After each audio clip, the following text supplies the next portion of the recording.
Et fort de ça, on a été très fort. On a été très fort parce qu'à la fin, on est devenus les meilleurs spécialistes de l'assurance chômage. On avait en face des gens au cabinet ministériel qui étaient réellement nettement moins forts que nous. Et le fait de savoir comment on est mangé, pourquoi on est mangé, et de décrypter en détail et de manière très, très, très précise ce qui nous arrive, c'est une chose très, très, très importante. Et donc, je pense que je vais commencer par ça. Je vais commencer par parler du Conseil national de la résistance et de voir d'où on est parti, où on est arrivé, et essayer de comprendre comment ça s'est passé et pourquoi ça s'est passé, avec la propagande qui va avec. Je voudrais rappeler les 4, déjà, citer Croizat, hein, s'unir, on est unis, pas d'acquis, okay. Ne parlez jamais d'acquis sociaux, mais de conquis sociaux, car le patronat ne désarme jamais, c'est la deuxième chose. Et ensuite, je voudrais vous lire cette petite déclaration qui pour moi est absolument essentielle. En mars 1944, ils sont encore dans le maquis. Nous, combattants de l'ombre, exigeons la mise en place d'un plan complet de sécurité sociale visant à assurer à tous les citoyens des moyens d'existence, dans tous les cas où ils sont incapables de se le procurer par le travail. Dans une France libérée, nous libérerons le peuple des angoisses du lendemain. Des moyens d'existence dans tous les cas où ils sont incapables de se le procurer par le travail. Donc la sécurité sociale, qui comprend les retraites, par répartition, c'est quoi? 4 principes. L'unicité, hein, tous les risques sociaux, maladies, maternité sont regroupés dans une seule caisse, ce qui n'est plus le cas maintenant. La solidarité, donc un système de répartition entre actifs et non actifs, financé par la richesse créée dans l'entreprise. Et donc là, on a bien chacun cotise selon ses moyens et perçoit selon ses besoins, grand principe, qui est évidemment hyper attaqué. L'universalité, sous-tendu que par l'idée de soigner toute la population, de suivre dans sa santé l'individu de sa naissance à son décès. Là, on se rapproche clairement des droits attachés à la personne, strictement déconnectés de l'emploi, dont Bernard a parlé. Et puis, aussi, la démocratie, c'est-à-dire la volonté de confier la gestion de l'institution aux bénéficiaires eux-mêmes. C'est-à-dire qu'évidemment, pour Croizat, le MEDEF n'aurait pas la parole. Alors, comment ça s'est passé? Pourquoi est-ce que là, on en est à 10 millions de pauvres, à 6 chômeurs sur 10 qui ne sont pas indemnisés, et un chômage, contrairement à ce qu'on dit, qui explose, puisqu'on ne parle que des catégories A qui, elles, diminuent. Les catégories A, ce sont les gens qui sont totalement au chômage, mais il suffit qu'on vous mette en stage pour quitter cette catégorie A et pour échapper aux statistiques. Il suffit que vous fassiez un petit boulot de 2 jours, vous quittez cette catégorie-là. Ce qui a explosé, il faut bien comprendre au niveau de l'assurance chômage, ce n'est pas les catégories A, qui sont relativement stables, c'est les catégories B et C, ceux qui alternent, les précaires, ceux qui alternent chômage et emploi. Là, en gros, on est passé, dans notre passé, en 10 ans, de 500 000 à 1 800 000. C'est énorme, l'explosion des précaires. Ça, on n'en parle jamais, puisque ça échappe aux statistiques des chaînes d'infos et de France Télévisions. Quand vous voyez les statistiques du chômage, on ne parle que des catégories. Hein. Il y a 6 millions de chômeurs, on vous raconte toujours qu'il y en a 3 millions. Il y a 6 millions de chômeurs, il n'y en a pas 3 millions, il y en a 6 millions. Bien. Alors comment ça s'est passé? Ils ont commencé à attaquer la démocratie, le principe démocratique, là, la gestion de l'institution aux bénéficiaires eux-mêmes. Comment est-ce qu'ils ont fait? En 1958, le CNPF, donc l'ex-MEDEF, rentre dans la danse. Signé à l'époque par la CFTC, la CGC et FO. Avant ça, seuls les salariés étaient gestionnaires de leur caisse. À partir du moment où ils ont fait rentrer les patrons dans les caisses sociales pour négocier les accords, ça a été le début de la fin. Pourquoi? Parce que le MEDEF, je parle du MEDEF, avant CNPF, on va parler du MEDEF, il faut bien comprendre que le MEDEF avait le droit de veto sur tous les accords. Puisque, pour comprendre comment ça se passe, du côté employeur, il y a 3 syndicats qui sont dits représentatifs, le MEDEF, l'UPA, les artisans, et la CGPM, les petites et moyennes entreprises. Inutile de vous dire que le MEDEF fait énormément et que 2 autres suivent le MEDEF. Donc le MEDEF a le droit de regard sur tout. De l'autre côté, il y a 5 confédérations de salariés qui sont dits représentatifs. La CFDT, la CGC, la CFTC, FO et la CGT. Eux, ils sont toujours divisés. Donc si jamais le MEDEF arrive à chaque fois à trouver un partenaire, c'est bon, ils signent l'accord. Donc un accord sans la CGT, sans FO, c'est possible. Un accord sans MEDEF, c'est pas possible. C'est pourquoi tous les accords ont été rédigés sur une feuille de route du MEDEF, au siège du MEDEF. On pourrait se dire, être rédigé au ministère du Travail. Non, c'est rédigé chez l'ennemi, au MEDEF. Hein. Et je vous rappelle qu'en 1789, on n'a pas accepté que le peuple vaille une voix que la noblesse vale une voix et que le clergé vale une voix. On dit on est quand même peut-être un peu plus nombreux que les deux autres. Et là, on a accepté ça. Donc, c'était pas terrible. Et on a commencé à vivre la décadence et la décadence de l'assurance chômage. Et puis, on est arrivé là au fond du fond, où Macron, par un tour de passe-passe, a décidé de supprimer les cotisations sociales pour les salariés et remplacer ça par de la CSG, donc par de l'impôt. Donc là, on n'est plus du tout dans l'histoire de la cotisation de 3 ans. Et là, l'État reprend la main en disant bah, écoutez, si vous ne vous mettez pas d'accord, c'est nous qui allons rédiger l'accord de l'assurance chômage. C'est nous qui allons rédiger l'accord. Et c'est ce qu'ils ont fait. Ils ont rédigé un accord que même le MEDEF n'aurait pas imaginé. Que le MEDEF n'aurait pas pu signer, puisque là, cet accord-là, pour la première fois dans toute l'histoire de l'assurance chômage, les 5 confédérations salariées sont d'accord pour être vent debout contre cet accord. Donc l'accord n'aurait pas pu avoir lieu sous Hollande. Ils ont massacré 2 choses. Ils ont très fortement durci les critères d'accès. Donc les critères d'accès, je ne vais pas rentrer dans les détails, mais les critères qui permettent d'accéder à l'assurance chômage. Conséquence de quoi? 20 000 personnes par mois, 20 000 personnes par mois en moins qui sont potentiellement indemnisables. C'est-à-dire qu'il y avait, si on compare avec avant, il y a 20 000 personnes en moins qui ne peuvent pas accéder à l'assurance chômage. Premièrement.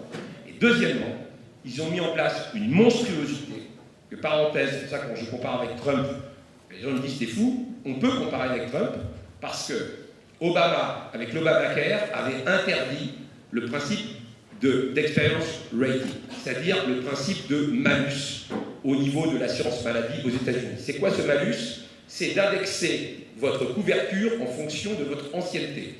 Vous avez été pendant 6 mois malade, ben on vous dit l'année prochaine, les 6 premiers mois c'est pour vous. Et on commencera à vous indemniser au bout du 7e mois. C'est comme les malus dans le truc. Là, elle a fait l'experience rating et Trump n'a pas réussi à le faire. Parce que Trump a voulu revenir là-dessus, a voulu appliquer l'experience rating au niveau de la sécurité sociale, au niveau de l'Obamacare, au niveau du plan aux États-Unis, et c'est pas passé au niveau du Congrès. Là, elle a fait ça pour l'assurance chômage. Imaginez-vous quelqu'un qui a été 4 mois au chômage l'année avant, qui truc, et bien l'année d'après, les 4 premiers mois, on lui dit mon gars, c'est pour toi. Tu vas commencer à être indemnisé qu'au bout du 5e mois. Elle a fait l'experience rating, elle a réussi à faire passer ça. Et en plus, dans un immense déni de démocratie, parce que la réforme a été retoquée 2 fois au Conseil d'État. 2 fois. On a réussi à la faire retoquer 2 fois, non pas parce qu'elle est monstrueuse, parce que le Conseil d'État n'a pas de regard sur les réformes monstrueuses. Si demain on arrête l'assurance chômage, le Conseil d'État n'a rien à dire avec ça. Mais c'est parce qu'il y a des différences énormes entre 2 indemnisables. Vous avez 2 personnes, 2 salariés, qui travaillent exactement, qui font exactement le même travail, qui sont payés exactement pour le même salaire, qui font exactement le nombre d'heures. La seule différence, c'est qu'ils ne déclarent pas au même moment. Il y en a un qui va déclarer du 20 au 30 du mois, et l'autre qui va déclarer il y en a un qui va déclarer du 1er au 15, et l'autre qui va déclarer du 20 au 10. Il va être à cheval sur 2 mois. Bien. Eh bien, ces 2 personnes-là, vous pouvez avoir des écarts de 1 à 40 au niveau de l'indemnité. Il y en a un qui va pouvoir toucher 50 € sur 2 ans, et l'autre 19 000 € sur 2 ans. Et donc ça, le Conseil d'État a dit il faut quand même une égalité avec le droit. Donc ça a été retoqué une fois au nom de l'égalité entre les gens. Retoqué une 2e fois, on appelait ça la grande loterie. C'est une grande loterie. Voilà. Quand vous êtes intermittent d'emploi, vous ne pouvez pas, vous n'êtes pas maître de vos déclarations. Vous ne pouvez pas dire à votre traiteur, moi là, il faut que tu me déclares du temps au temps, et puis pas dans le temps du temps au temps. Et alors comment elle s'est débrouillée? La 2e fois, c'était retoqué au mois de juin dernier. Elle a viré son directeur de cabinet. Cette femme de gauche, c'est si gentille, elle a viré son conseiller emploi, conseiller chômage, elle a dit non mais toi t'es vraiment un nul. Elle a repassé exactement le même texte. Exactement le même texte. C'est la première fois qu'un gouvernement s'assoit sur une décision du Conseil d'État. Elle repasse exactement le même texte, et là, tour de passe-passe, ils ont changé effectivement les juges, qui ne sont pas des juges, qui sont des hauts fonctionnaires, qui sortent de l'ENA, qui ont statué là-dessus. Et évidemment, dans la commission-là, il y avait essentiellement des copains de Macron, dont des copains de promotion, et on était en novembre, et pour des raisons politiques, la campagne était commencée, ils ont fait passer cette réforme, qui, encore une fois, en droit, est une abomination. Et comment on en arrive à tout ça? Comment on en arrive là? Donc là, c'est les conséquences. Mais je vais commencer par parler de quelque chose, et puis ensuite Bernard continuera. Je pense que déjà, il faut dénoncer la propagande. Comment on en arrive là? On en arrive là avec des phrases de Sarkozy mettant en avant le smicard qui se lève tôt contre le chômeur qui se lève tard, et puis le mythe de l'horizon indépassable de l'emploi, le mythe de l'emploi à tout prix, et surtout le mythe du plein emploi.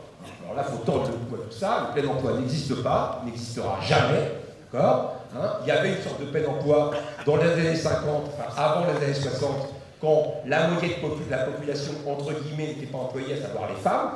C'est là qu'on pourrait faire une grosse différence entre travail et emploi. Les femmes travaillent énormément. Je crois que le chiffre, c'est que les femmes font 75% du travail dans le monde et sont employées que pour 25%. Donc, quand une femme élevait ses enfants, quand elle faisait la vaisselle, effectivement, elle travaillait, elle n'était pas employée. Si on peut prendre la définition généraliste, que vous êtes employé quand vous êtes assujetti à une fiche de paie, même si Bernard a une définition plus précise de ça. Donc, différence entre travail et emploi, c'est énorme. Et donc, le plein emploi n'existe pas. Et au nom de l'emploi, on nous fait avaler tout, absolument tout. La dernière monstruosité, c'était sous la plume de Macron, sous Hollande, le CICE, crédit d'impôt contre l'activité. Eh bien, si on vous dit, écoutez, je vais vous prendre du fric, d'accord, et ce fric, je vais le mettre directement dans les poches de Bolloré et de ses actionnaires. Vous diriez non. Mais si on vous dit ça, on fait ça au nom de l'emploi, tout le monde accepte. Tout le monde accepte. Et à l'époque, Gattaz, le patron du MEDEF, avait son pitch, création de 1 million d'emplois.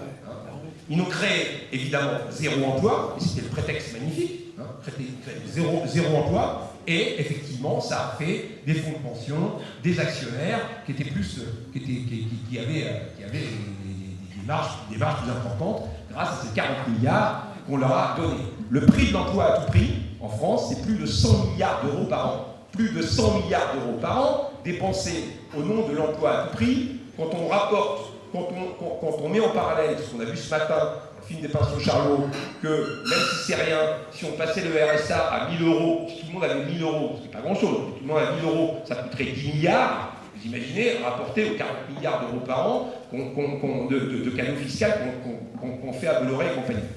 Et j'aborde le sujet immédiatement suivant. Qu'est-ce qui se joue? Pourquoi est-ce que nous, intermittents du spectacle, on a tant été attaqués? Parce que finalement, on est le modèle idéal, même s'il y aurait plus idéal encore, on pourrait améliorer la chose, de continuité de revenus sur une discontinuité d'emploi. Il est là l'enjeu, assurer un salaire à tout le monde. Continuité de revenus sur discontinuité d'emploi. Et alors là, ce qui se joue, pourquoi est-ce qu'ils nous attaquent? Pourquoi est-ce qu'ils ont attaqué les intermittents de l'emploi, qui ont été massacrés, les intermittents de l'emploi, pendant le Covid?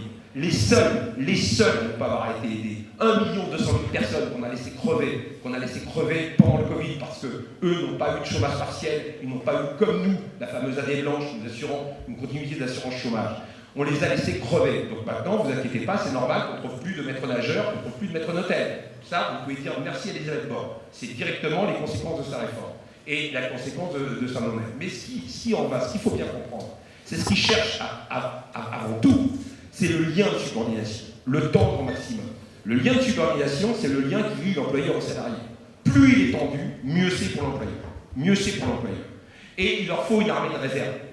C'est pour ça que quand on touche à l'assurance chômage, quand on touche au précaire, dites-vous bien qu'on touche aussi au droit d'emploi stable. Pourquoi? Parce que celui qui a un emploi stable, on lui dit si tu n'es pas content, tu te casses et il y en a 200 qui veulent ta place.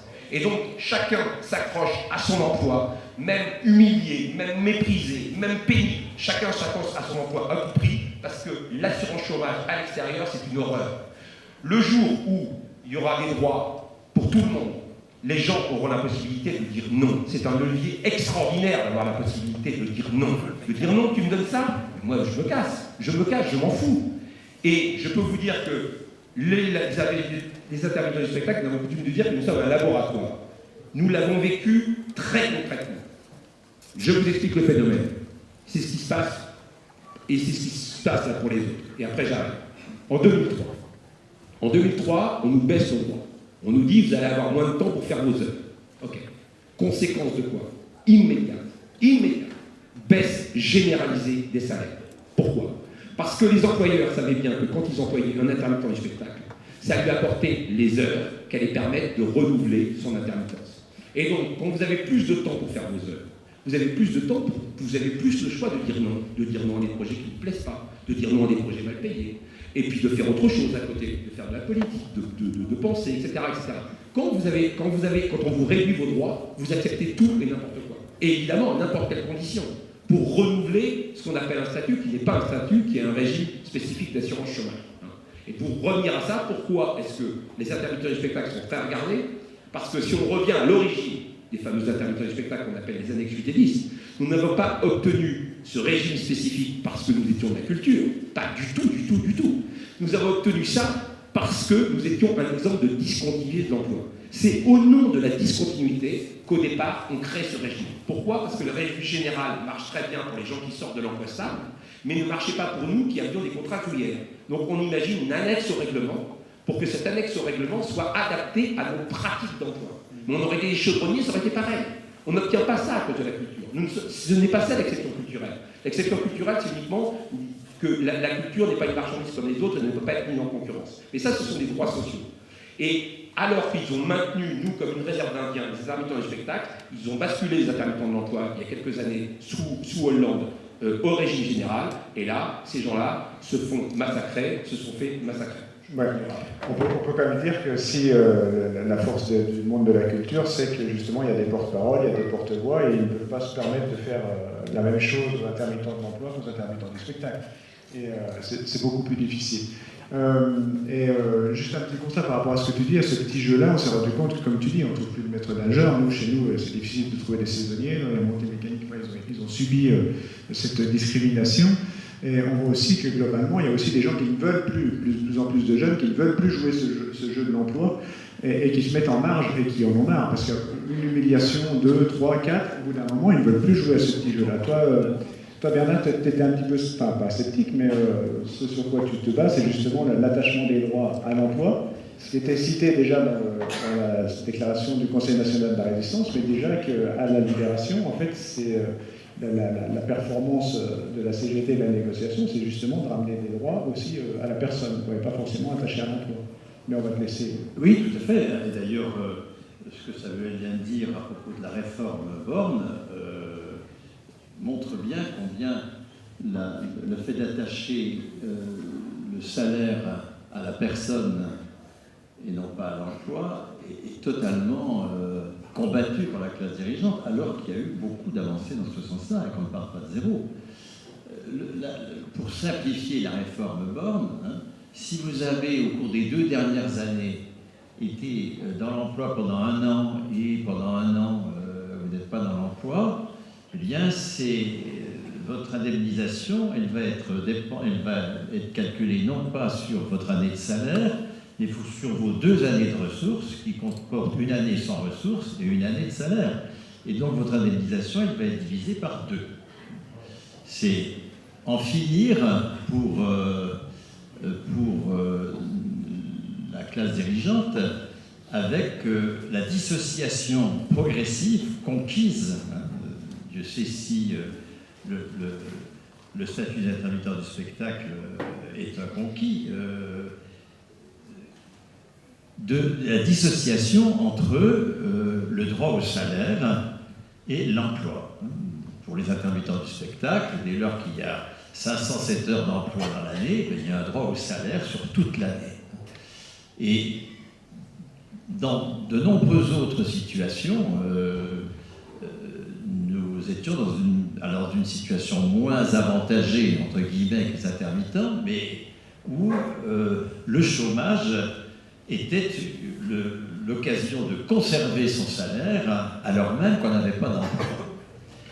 Et c'est ce droit-là qui lie le salaire à la personne et non pas à l'emploi, qui a toujours été contesté, parce qu'évidemment, si nos droits sont liés à notre personne, nous avons infiniment plus de pouvoir, disons, que si nos droits sont liés à la bonne volonté d'un employeur. Et ça ne vaut pas que pour l'indemnisation du chômage, cette affaire, ça vaut pour la retraite. La retraite a été construite par Croizat comme un droit au salaire pour les retraités. Ça ne tient aucun compte des cotisations dans le régime général. la retraite du régime général, telle que Croizat la met en place, c'est copié sur celle de la fonction publique, c'est-à-dire que c'est la poursuite d'un salaire de référence. À l'époque, le salaire des 10 dernières années.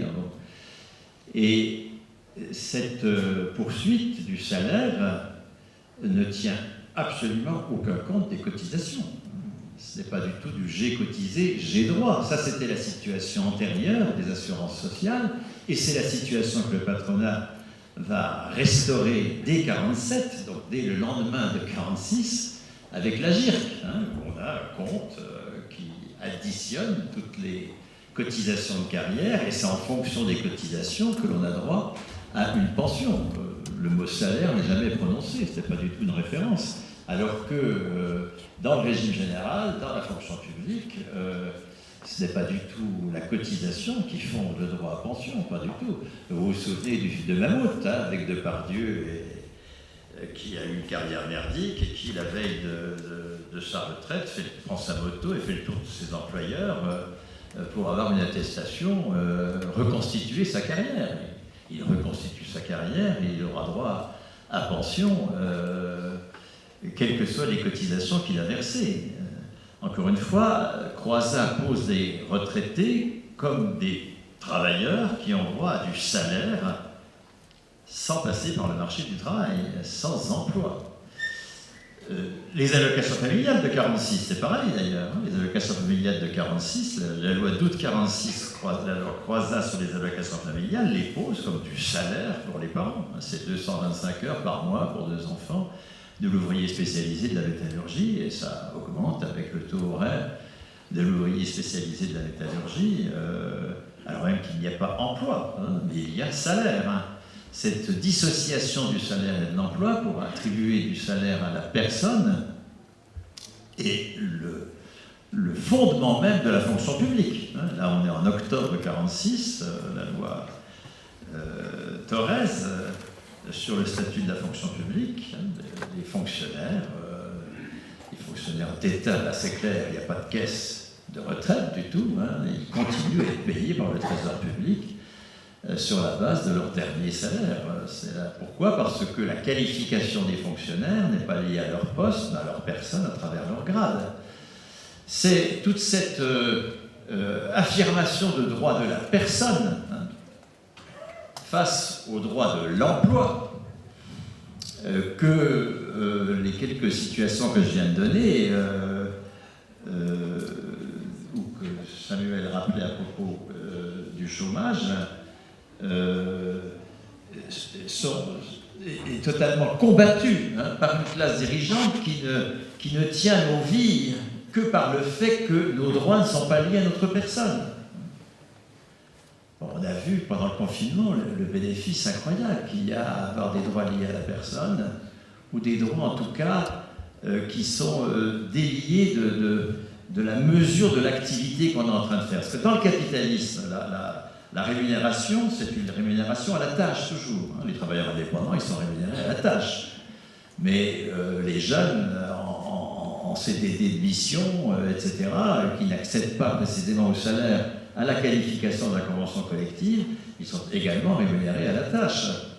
Or, ce qu'on a vu pendant le confinement, c'est que les fonctionnaires, alors certains ont plus travaillé qu'avant, parce qu'ils étaient dans le service de santé, mais d'autres ont très peu travaillé, comme tout le monde, comme tous ceux qui étaient atteints par le confinement, bien, ils ont conservé 100% de leur salaire, parce que le salaire est un attribut de la personne.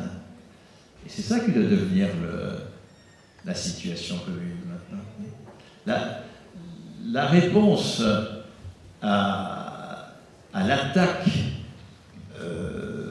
tous azimuts dont le droit au salaire est l'objet, c'est de le dénouer de façon beaucoup plus définitive encore de l'activité qu'on est en train de faire, ça c'est le cas des travailleurs indépendants, ou de l'emploi sur lequel on est, ça c'est le cas des travailleurs qui ont un salaire à la qualification lié au poste de travail dans la convention collective. Mais déjà cela d'ailleurs, un salaire non pas lié à l'activité,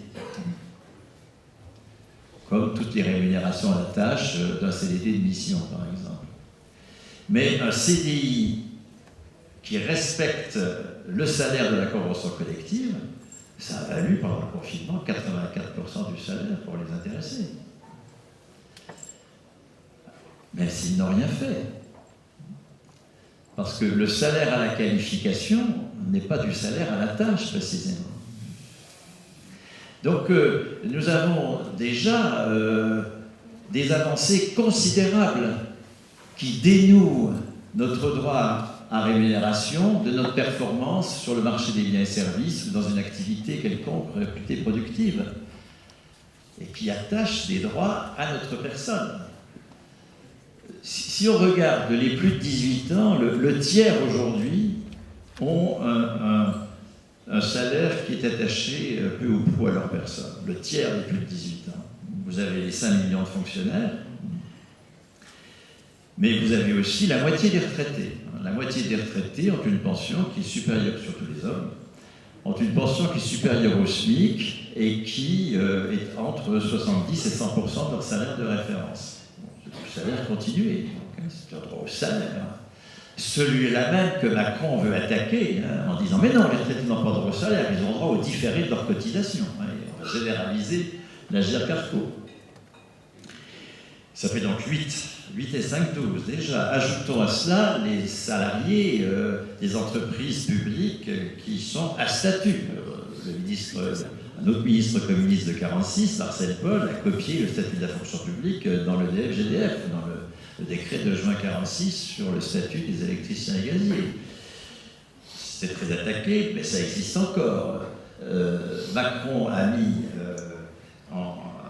déclaré la fin du régime des cheminots, mais les cheminots en exercice ont toujours leur statut.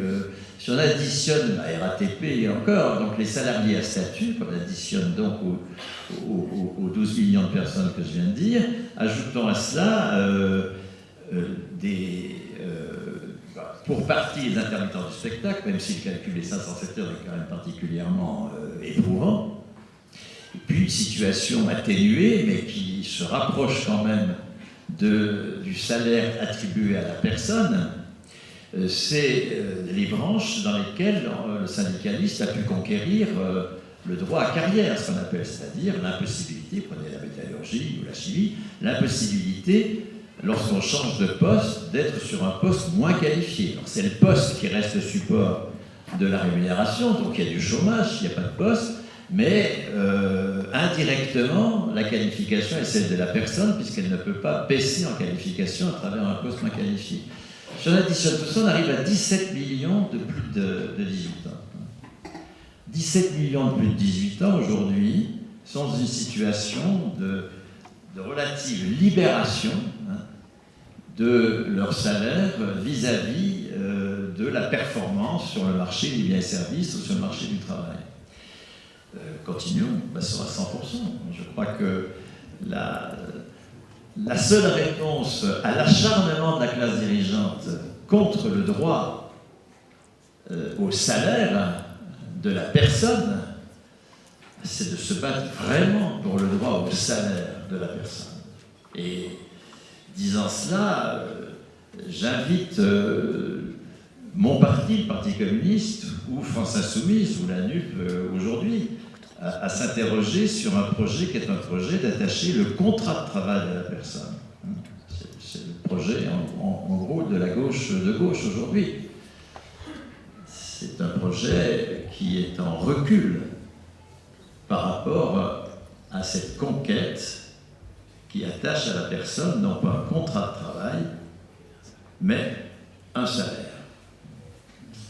Est-ce que nous avons droit au salaire ou est-ce que nous avons droit au contrat de travail? Quel est le préalable à la production? Le fait qu'il y ait des employeurs qui existent et qui nous embauchent? Et là, c'est le contrat de travail qui est premier. Ou le fait que nous soyons là, comme travailleurs, les seuls producteurs de valeur, devant décider de ce qui est produit. Et là, c'est évidemment le salaire qui est la seule préalable à la production. Et donc le droit au salaire doit devenir un droit politique. Bien.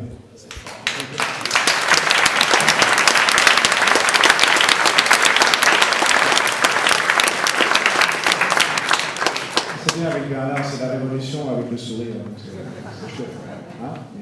Justement, alors, qu'est-ce que. Bon, toi tu as cette liste-là. Bon, après, les libéraux diraient, mais comment on paye, comment on finance? On en parlera peut-être après. Mais toi, Samuel, puisque tu es plus dans la bataille et dans la lutte sociale, c'est quoi les solutions pour essayer d'inverser un peu la tendance, redonner le moral, redonner des droits? Est-ce que tu as des exemples qui font que par la bagarre, vous avez quand même obtenu des choses, vous avez, pour lutter un petit peu contre l'idée que tout se passerait dans la joie et la bonne humeur, il faut qu'en face il y ait la trouille, c'est quoi Oui. Est-ce que tu permets de répondre à ta question juste après? Là, je t'en prie. Non, je voudrais quand même vous parler je voudrais quand même insister sur les mensonges qui président à tout ça et comment est-ce qu'ils arrivent aussi à mettre en place ces réformes et surtout à la figure du chômeur, la figure honteuse du chômeur. Ce que je veux dire, c'est que dans les médias, on voit très bien, partout, même nous intimement, c'est très médiatique de voir des salariés qui vont se faire licencier. Là, on a tous les politiques. Et donc là, à ce moment-là, le salarié est une victime. Et quand il passe chômeur, il devient coupable. Très, très clairement. D'ailleurs, les hommes et femmes politiques qui s'intéressent aux premiers, comme François Ruffin, par exemple, c'est quelqu'un que j'aime beaucoup et qui fait un énorme travail. Mais effectivement, il est apprécié parce qu'il va, à juste titre, sur les piquets de grève, où il va essayer de sauver l'emploi de ces gens-là. Mais si vous avez le même homme politique qui va parler du chômage, lui, celui-là, de toute façon, on ne l'écoute pas ou il est totalement dépressif. Et d'ailleurs, si vous prenez un repas de famille, personne ne vous dira qu'il est au chômage. Il y aura toujours il dit ouais, je suis menuisier, il ne dira pas. Ou alors, s'il a retrouvé un emploi, maintenant un emploi de merde, tout le monde dira mais c'est bien pour trouver un emploi, etc. Même s'il n'est pas qualifié pour ça, c'est pas grave. N'importe quel emploi de merde, on lui dira c'est bien. Donc effectivement, je vais dans le sens de Bernard, j'irai même plus loin. Plein de fois, l'emploi est un frein au travail. Si on considère le travail comme je vous dis, non imposé, sanctionné par les fiches de paye, etc. Dans le sens où, par exemple, vous avez tout un tas d'étudiants qui sont donc formés et donc payés par nos impôts, qui sont ultra bien formés et qui, pour quelques points, ne sont pas au CNRS ou n'ont pas le diplôme qu'il faut et se retrouvent à faire un job qui n'a absolument rien à voir avec ce pourquoi ils ont été formés. On ferait mieux de leur dire qu'il serait beaucoup plus utile à travailler, à être libérés et travailler ce pourquoi ils ont envie de travailler et ce pourquoi ils ont été formés. Bon. Et bien, comment est-ce qu'on fait avaler tout ça? Non seulement par la propagande, je vous ai parlé tout à l'heure sur l'emploi à tout prix, tout ça, mais sur des immenses mensonges. Par exemple, sur les intermittents du spectacle, il y a eu le coût d'1 milliard. Voilà. Dès le départ, on a raconté à tout le monde qu'on était responsable de 1 milliard de déficit. 1 milliard. Bon. Quand on s'est aperçu, quand on a vu que 100 000 chômeurs, ça coûtait 1 milliard, que c'était 1 milliard sur 38 milliards donnés pour l'assurance chômage, donc on s'est dit, mais pourquoi nous? Parce qu'ils auraient très bien pu attaquer les plombiers au chômage, 100 000 plombiers au chômage, ça coûte 1 milliard pareil. Vous voyez ce que je veux dire? Donc, ils nous ont attaqué nous. En fait, le déficit, il a été amené tout bêtement. L'assurance chômage était excédentaire en 2000, largement excédentaire. Ils ont décidé, et c'est ce qui préside à toutes les réformes, de baisser les cotisations. Ils baissent les cotisations, donc ils baissent les recettes. Et ensuite, ils se retrouvent déficitaires et ils trouvent un coupable. Et évidemment, ils essayent d'attaquer le régime qui est, entre guillemets, le plus révolutionnaire, ou du moins qui est le plus attaché à l'esprit de croisade, à savoir une assurance de continuité de revenus. Et c'est celui-là qui veut l'attaquer. Et ils ne veulent pas nous l'attaquer pour des raisons économiques, puisque nous, on coûte la même chose depuis des années. C'est la même chose. On coûte la même chose depuis des années. Hein. Mais ils veulent l'attaquer pour des raisons idéologiques, pour surtout qu'on ne serve pas d'exemple aux autres. Il y a eu ce truc-là. Et puis, avec les faux semblants, parce qu'il y a plein de faux semblants, ne croyez pas que l'emploi et le chômage, qu'on réglera le chômage par plus d'emplois. Chiffre que donne Mathieu Grégoire, un collègue et ami de Bernard, sociologue, prof à Nanterre. En 1996, il y a 3 millions de chômeurs, 3,2 millions de chômeurs. Entre 1996 et 2013, c'est là où on crée le plus d'emplois. Il y a 3 millions d'emplois créés, 3,2 millions d'emplois créés.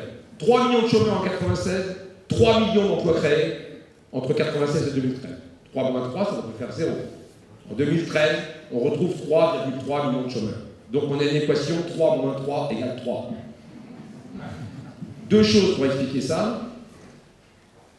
Problème, effectivement, la démographie, il y a plus de gens qui sont employables, mais surtout le recul de l'âge de la retraite. Pourquoi je vous dis ça? Parce qu'on attaque à une seule caisse de Croizat, mais même si on croit à leur sort d'être, savoir ce que ne dit pas l'observatoire de retraite d'ailleurs, même si on estime, même si on leur donne raison sur le soi-disant déficit de la caisse de retraite, il est absolument évident, il n'y a aucun économiste qui peut contredire ça, que mettre la retraite à 65 ans, ce sera une explosion de la caisse de l'assurance chômage. En fait, on va prendre de l'argent ici pour le remettre là. Et donc, de toute façon, c'est un calcul, évidemment, qui n'est pas économique, qui est totalement idéologique. Puisque de toute façon, on arrivera à une catastrophe. Alors, oui, et puis sur le fait, sur le pognon de dingue, dernier truc avant de répondre à la question de Gilles. Je voudrais vraiment vous alerter sur les faux semblants. Par exemple, on a tendance à croire que moins vous indemnisez au chômage, plus les gens ils vont bouger le cul pour trouver un boulot. Bien. Donc les libéraux ont essayé de faire des études là-dessus. Aucune étude n'a réussi à montrer qu'en dégradant les droits, on trouvait facilement du travail. En revanche, il y a plusieurs études, 6 en tout, au niveau international, 6, qui montrent que mieux les gens sont rémunérés au niveau de l'assurance chômage, plus facilement ils retrouvent du travail.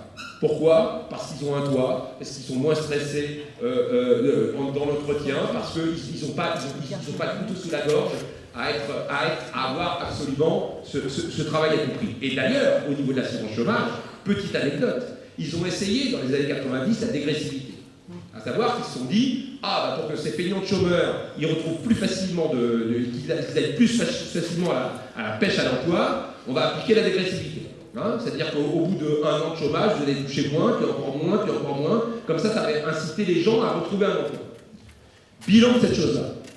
Les cadres supérieurs allaient assez rapidement briguer n'importe quel emploi qui n'était pas à leur niveau de diplôme, et donc empêcher ceux qui avaient un simple diplôme d'avoir cet emploi-là.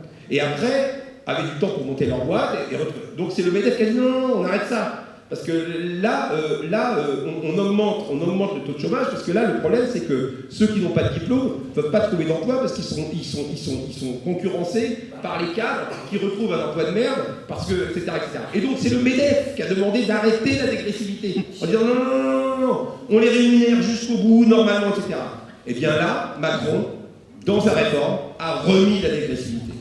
De manière totalement idéologique, puisqu'il sait que ça ne marche pas. Ça ne marche pas. Mais c'est pour faire croire aux gens que de toute façon, les chômeurs sont des feignants et qu'on dépense au pognon de main pour eux, et qu'encore une fois, le salarié qui est victime d'un licenciement, c'est une victime, et le chômeur est un intéressé coupable. Alors comment on peut s'en tirer? Comment on peut s'en tirer? On peut s'en tirer en luttant, mais pas en faisant des manifestations, je vous le dis tout de suite. En luttant et en attaquant très fort ce qui les emmerde.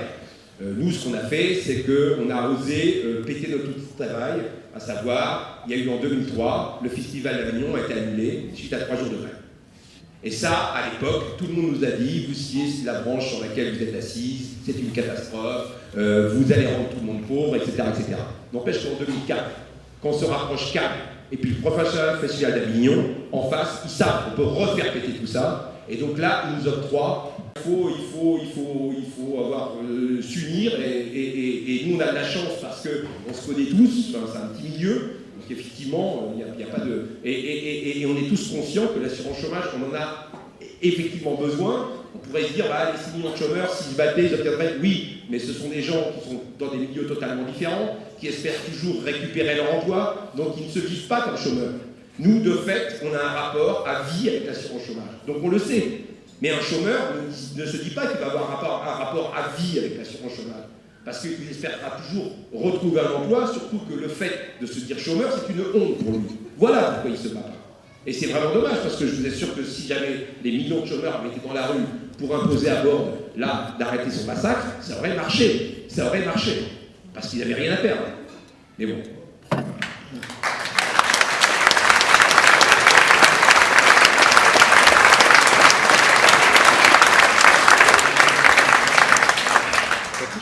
Ça ne pose aucun problème de financement. Si on prend la statistique nationale, ce qu'on appelle la comptabilité nationale, le revenu disponible, c'est-à-dire les revenus des ménages après impôt, les revenus directs, soit salaire, soit bénéfices des travailleurs indépendants, après impôt, plus les prestations sociales, on a 1500 milliards. Ça, c'est ce qui est affecté aux revenus aujourd'hui, 1500 milliards. Si vous divisez 1500 milliards par 50 millions de plus de 18 ans, ça vous donne 30 000 euros par an, 2500 euros net par mois, en moyenne, dans une fourchette qui irait de 1700 à 5000 euros. Donc, le financement ne pose aucun problème. Il faut arrêter de nous bassiner avec cette histoire comment on finance. Mais est-ce que même la question est bien posée? C'est ça la question, c'est que nous pensons... Oui, vas-y. Pardon, nous sommes complètement catéchisés depuis l'enfance à la religion capitaliste, qui est la seule religion qui nous emmerde, vraiment, et la seule qui ne soit pas séparée de l'État.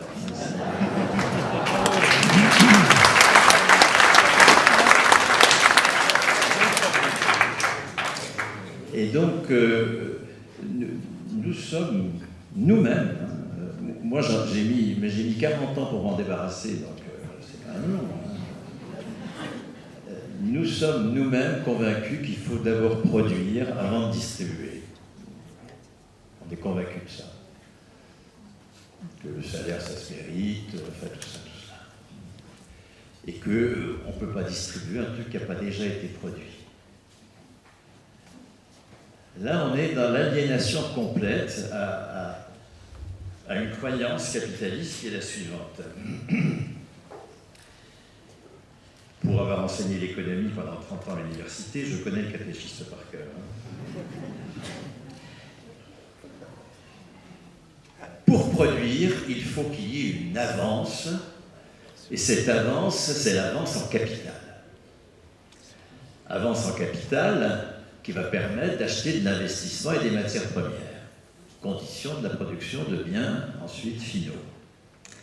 Cette avance en capital, elle s'opère soit par une création monétaire par endettement, par crédit, soit par l'utilisation du profit de cycles précédents accumulés dans des titres financiers qui vont être prêtés ou qui vont être que les actionnaires vont apporter à l'entreprise. Donc, on pose qu'avant même de produire, les travailleurs sont endettés. Ils sont endettés soit auprès d'un créateur de monnaie, soit auprès d'un prêteur ou d'un actionnaire. Et cet endettement, il va falloir le rembourser sur la vente des produits que l'on a créés grâce aux biens d'investissement, aux biens de consommation, aux biens intermédiaires, consommation intermédiaire qu'on a mobilisés pour faire des biens finaux. Et donc les travailleurs endettés avant même de travailler produisent. La vente de cette production d'abord permet de rembourser le prêteur, c'est-à-dire de renforcer nos chaînes. À chaque fois qu'on rembourse le prêteur, on rembourse son pouvoir sur nos vies, bien sûr. Payer ses dettes, ça ne libère pas du tout. Ça rend encore plus esclave, bien sûr. Et puis, à la fin, on est payé. Le salaire, il arrive à la fin. Et on a tellement intériorisé ça qu'on n'imagine pas que le salaire puisse être le préalable et non pas le résultat aléatoire. Et qu'on n'imagine pas non plus que l'on puisse travailler sans être endetté. Pour qu'il y ait production, il ne faut que du salaire. C'est avec du salaire que l'on va extraire des matières premières. C'est avec du salaire que l'on va construire des outils, qu'on va créer des logiciels, que l'on va produire de l'énergie. Et c'est avec du salaire que l'on va produire, avec ces matières premières, cette énergie, ces outils, des produits finaux. Il ne faut que du salaire, parce qu'il ne faut que des travailleurs et des ressources naturelles pour produire. Nous n'avons absolument pas besoin de capitalisme. Absolument pas besoin. Sauf si nous sommes adeptes de la religion de la chose, mais sinon, pas besoin du tout. Et donc, la seule avance nécessaire pour qu'il y ait des travailleurs, c'est le salaire. Donc, comment on finance ? On finance en créant de la monnaie et en la distribuant à tous les plus de 18 ans. Et ça suffit. Il y a un petit côté religieux aussi.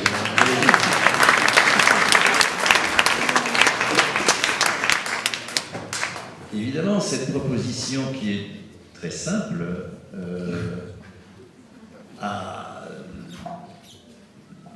doit franchir le fossé des idées reçues. Et puis du Jean des chics, ils en chient, enfin, etc., etc. Tout ça n'est pas si simple. Hein. Mais devenons athées de la religion capitaliste. C'est quand même très important. Ça. Nous n'avons pas besoin de prêteurs, nous n'avons pas besoin d'avance en capital. La monnaie peut être une monnaie qui ne génère aucune dette. Et en plus, nous en avons fait la preuve de façon mais magnifique dans les années 60. Nous sommes à la fin des années 50 avec un appareil de soins qui est égal à zéro, en gros. Et les excédents d'ailleurs de l'assurance maladie financent le déficit des allocations familiales qui sont le cœur de la sécurité sociale encore dans les années 50. Les soins de ville ne sont pas remboursés, puisqu'il n'y a pas de conventionnement. Le conventionnement des soignants de ville démarre en 1961. Les hôpitaux, jusque dans les années 40, sont réservés aux insolvables. Si vous êtes solvable, vous ne pouvez pas aller à l'hôpital public. Autant dire que la technicité des hôpitaux est assez médiocre. Et vous allez avoir une mutation, mais formidable, alors discutable par certains aspects, évidemment, mais une mutation formidable de la production de soins dans les années 60, lorsque les travailleurs, comme le rappelait Samuel, sont encore en train de gérer le régime général. Puisque la grande innovation en 1946, c'est que toute la Sécu qui existait, qui était pléthorique, en 1945, vous avez 1000 caisses de Sécu, vous avez 70 000 salariés dans les caisses, la Sécu elle a été créée entre 1880 et 1940 à l'initiative des patrons. Donc elle est pléthorique. Ce qui se passe en 1945, c'est rien, il ne se passe rien. En 1946, les communistes subvertissent cette sécurité sociale, et en particulier en confiant aux travailleurs eux-mêmes, pas totalement, parce que la CGT est battue par les ordonnances de 1945, qui prévoient un quart de patrons et la moitié seulement de travailleurs pour les caisses d'allocation familiale, mais enfin 3/4 de travailleurs pour les caisses maladie vieillesse, c'est déjà un très très gros progrès. Et de 1947 à 1967, les travailleurs ont un rôle réel dans la gestion de ce qui représente l'équivalent du budget de l'État à partir des années 60. Là aussi, nous sommes avec un déjà-là formidable. Nous avons fait la démonstration que les intéressés peuvent gérer l'équivalent du budget de l'État et que ça marche. et que l'étatisation qu'a rappelé Samuel, ça ne marche pas. On voit bien dans quel état le système, j'allais dire éducatif, mais c'est vrai aussi, en tout cas le système de santé aujourd'hui. Et l'étatisation, c'est toujours la réponse capitaliste à la démocratie économique quand elle est conquise. Nous n'attendons rien d'un bon État. Ça n'existe pas. Et donc, construisons en revanche un État communiste, c'est-à-dire un État dans lequel les fonctions collectives ayant force de loi sont assumées par les travailleurs eux-mêmes, par les citoyens eux-mêmes, enrichissant la citoyenneté de la délibération sur ce qui est produit, sur le travail. Et c'est pour ça que cette citoyenneté enrichie de la délibération sur ce qui est produit s'exprime dans un droit qui est le droit au salaire. De même que le droit de vote est l'expression de la responsabilité citoyenne sur la chose publique. Incluons dans la chose publique la production, le travail, qui aujourd'hui est exclu de la politique. La politique est exclue des entreprises, est exclue de la création monétaire, etc. Et enrichissons la citoyenneté d'un droit politique de salaire. Et donc, lorsque le régime général est encore géré par les travailleurs, la mutation de l'appareil de soins va être faite sans appel au marché des capitaux. Alors, dans les années 60, on transforme un hospice en hôpital avec des lits actifs, en maternité, etc. Ou on crée un hôpital en démarrant par les... Et on ne fait appel pour financer l'investissement à la subvention. L'assurance maladie, elle va subventionner. Les soignants n'auront rien à rembourser. Et oui, c'est très différent. Quand vous êtes soignant et que vous n'avez pas remboursé la dette de l'hôpital, va vous soigner. Quand vous êtes soignant et que vous avez à rembourser la dette de l'hôpital, vous avez perdu le pouvoir sur votre travail. C'est les gestionnaires qui ont pris le pouvoir. Et ils vous imposent des protocoles à la place de la clinique. Voilà. Nous avons eu pendant des décennies le meilleur système de santé du monde. Ce n'est plus du tout le cas aujourd'hui. Il m'arrive d'avoir peur d'aller à l'hôpital pour me retrouver en face de quelqu'un qui obéit à un protocole et non pas, qui ne fait pas de la clinique. Parce que les gestionnaires ont pris le pouvoir, parce que l'hôpital est endetté, parce que nous avons perdu la mémoire. Je dis bien perdre la mémoire, parce qu'il n'y a aucune revendication à gauche aujourd'hui et dans le syndicalisme de classe pour une hausse massive du taux de cotisation. Aucune. Aucune. Nous avons perdu cette expérience. Évidemment, personne ne nous a encouragés à garder cette mémoire, évidemment, mais nous avons perdu mémoire de ce miracle qui a été de financer un investissement considérable sans faire appel à la dette, sans aucune dette. Continuons. Il n'y a aucune raison que nous nous endettions pour pouvoir travailler. Et ces personnels hospitaliers ont été des fonctionnaires libérés du marché du travail. On a mis en place dans les années 60 une production communiste de soins. C'est une production communiste. De même que le régime général géré par les travailleurs, c'est un État communiste. Fonction collective gérée par les intéressés eux-mêmes. Nous sommes là dans des avancées considérables qui, parce qu'elles n'ont pas été lues pour ce qu'elles sont, communistes, n'ont pas été généralisées. On les a lues comme des espèces de situations non économiques même. On a parlé de dépenses de santé, et non pas de production de soins. Alors, on ne peut pas généraliser une dépense, hein, évidemment. Hein. Alors qu'en fait, tout l'enjeu, c'est de généraliser ce que nous avons su faire si magnifiquement, en finançant l'investissement sans dette et en ayant des travailleurs qui ont un salaire lié à leur personne à travers une qualification personnelle et non pas lié à leur emploi ou à la tâche qu'ils sont en train de faire. Encore une fois, nous avons dans notre histoire sociale des trésors qu'il faudrait maintenant que nous actualisions et que nous généralisions.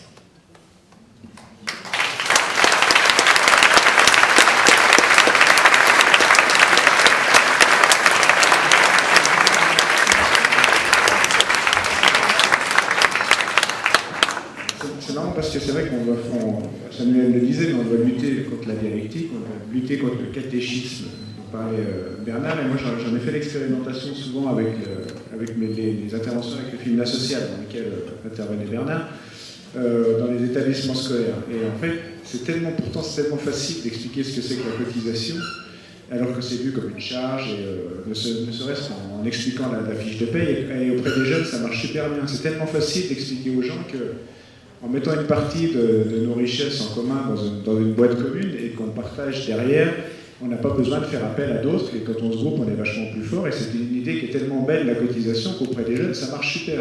Sauf qu'effectivement, c'est pas l'histoire qu'on leur a racontée. Moi, je leur disais, quand vous faites un cadeau en commun et que vous cotisez tous ensemble, vous achetez quelque chose de plus sympa, et puis c'est quand même plus sympa de faire quelque chose ensemble que de faire chacun dans son coin. Et ça résonne beaucoup. Et c'est vrai que c'est là qu'on voit le pouvoir de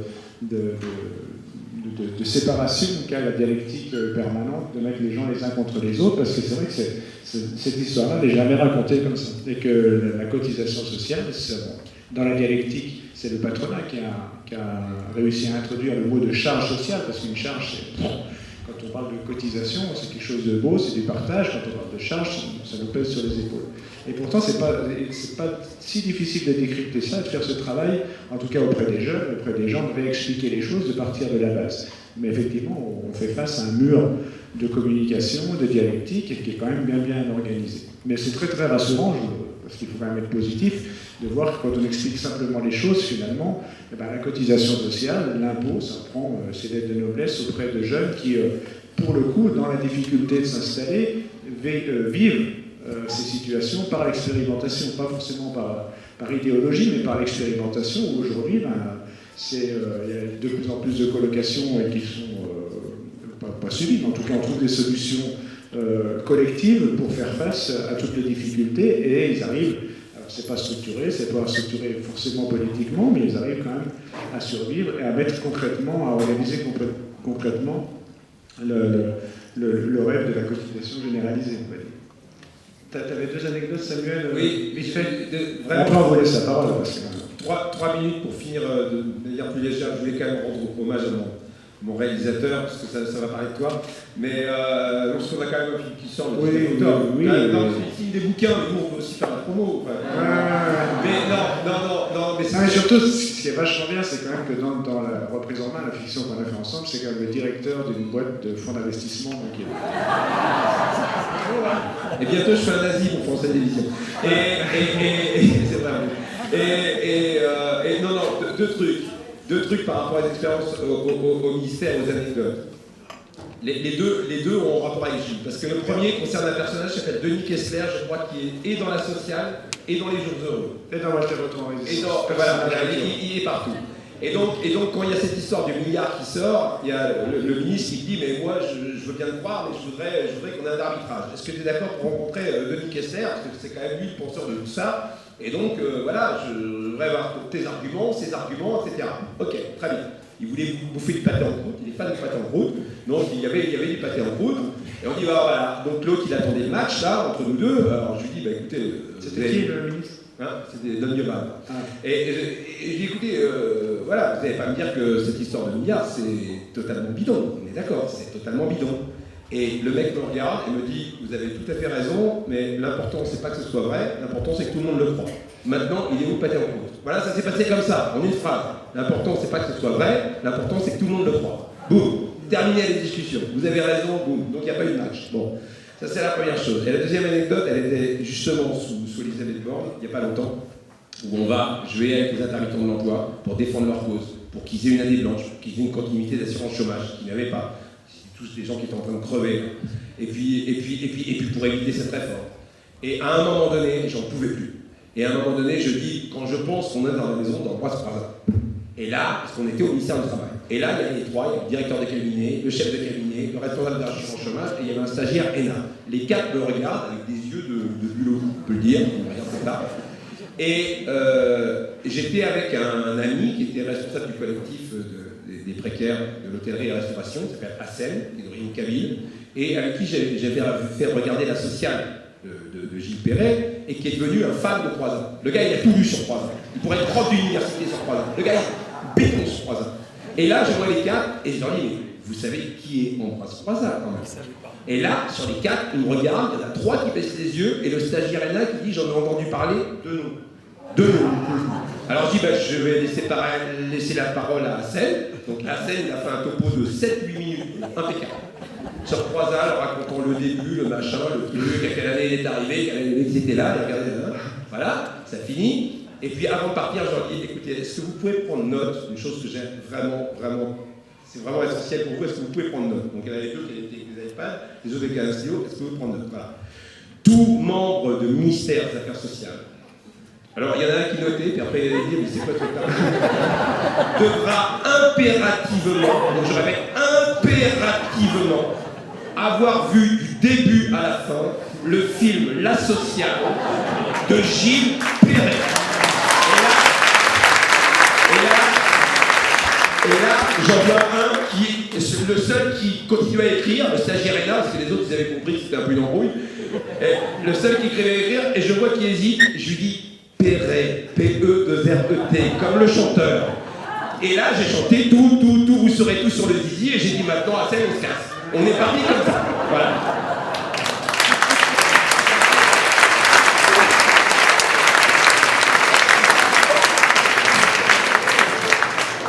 On va vous laisser la parole quand même.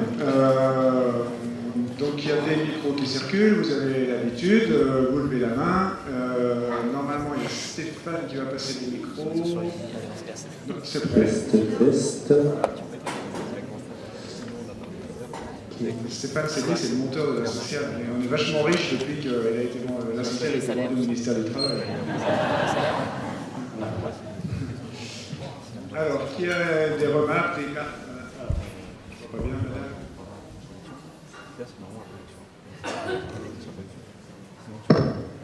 Merci, bonjour.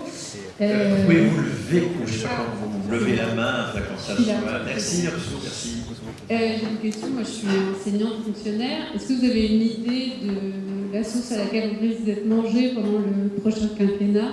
Emmanuel Macron ayant parlé de vouloir remettre en cause l'emploi à vie, puisque c'est comme ça qu'il parle du fonctionnariat. Alors, qui se lance? Qui a les informations? Qui est un proche d'Emmanuel Macron? Non, c'est tout à fait évident. Hein. Les choses sont déjà commencées. Prenez cette loi qui est restée sous silence syndical, je dois dire, hein, et c'est ça qui m'inquiète un peu. Ou silence de FI, silence du Parti communiste, silence de l'UPA. La loi d'août dernier qui suspend les fonctionnaires soignants non vaccinés suspend aussi leur traitement, ce qui est une atteinte considérable au statut de la fonction publique. L'article 3 de la loi Le Pors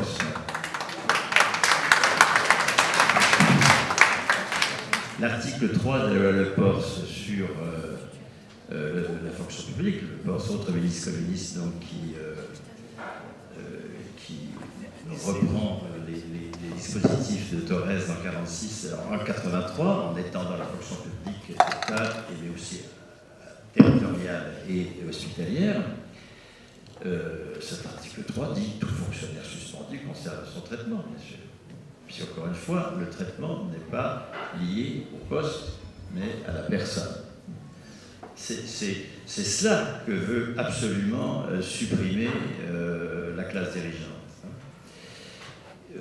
Alors il y a eu des protestations contre le fait qu'on ôte comme ça 15 000 soignants alors qu'on en manque, contre le fait que ces soignants n'aient pas de salaire, que ça est inadmissible. Il n'y en a eu, je n'ai vu aucun syndicat ou parti de gauche se battre au nom du statut de la fonction publique. C'est-à-dire que cette conquête énorme qui consiste à dissocier le salaire de la tâche, elle n'est pas lue du tout. Et c'est ça qui m'inquiète sur le devenir de bagarre s'il n'y a pas un déplacement de l'action syndicale. Alors, officiellement, les syndicats sont contre les primes, mais il n'empêche qu'ils négocient des primes. La plus scandaleuse étant le paiement par l'employeur de la mutuelle, qui légitime la mutuelle, alors que nous nous battons pour le 100% sécu. Il y a comme ça une espèce de perte idéologique qui, sur la question, encore une fois, un fonctionnaire est titulaire de sa qualification et donc son salaire est lié à son indice. Et il n'y a pas de prime, il n'y a aucune légitimité pour des primes. Prenons maintenant la question de la montée en puissance de direction. Voilà que les directeurs d'école deviennent des directeurs, alors qu'il y avait jusqu'ici aucune hiérarchie entre les enseignants à l'école primaire. Prenons la montée en puissance des directions dans les collèges et lycées. Le fait que c'est peut-être les chefs d'établissement qui vont noter qu'il n'y aura plus d'inspection, qui vont pouvoir constituer leur équipe au nom de l'équipe pédagogique. Alors que par définition, un fonctionnaire il n'a pas d'employeur. C'est absolument fondamental ce point. Et le chef d'établissement n'est en aucun cas un employeur. Nous avons à l'université la même dérive, avec des présidents d'université qui vont pouvoir maintenant embaucher des professeurs qui ne seront pas passés par le processus de qualification du CNU. C'est-à-dire qu'on est vraiment là dans une attaque qui ne sera combattue que, si nous arrêtons de dire que les fonctionnaires sont exploités comme les autres, dans une espèce de discours misérabiliste qui est omniprésent dans le discours aujourd'hui syndical. Non, les fonctionnaires ne sont pas exploités comme les autres, certainement pas. C'est un conquis révolutionnaire, et c'est un conquis révolutionnaire qui n'est pas lié non plus à des missions spéciales, comme disait très justement Samuel. Il n'y a pas d'exception culturelle en matière de statut du travailleur de l'intermittence. Alors si on dit que les fonctionnaires ont des missions spéciales, ça veut dire que les autres sont des cons. Je ne vois pas très bien comment on peut fédérer à partir de l'idée de mission spéciale. Non, il n'y a aucune mission spéciale. Il y a une conquête considérable qu'il faut étendre à tous. Non pas tous fonctionnaires, ça n'est pas de travailler tous pour l'État, ça n'a pas de sens. Tous avec un salaire lié à la personne et non pas au poste ou à la tâche. Seule une bataille de généralisation du statut des fonctionnaires permettra d'éviter que, après qu'ait été mis en extinction le statut des cheminots, des électriciens et gaziers, soit mis en extinction le statut des fonctionnaires.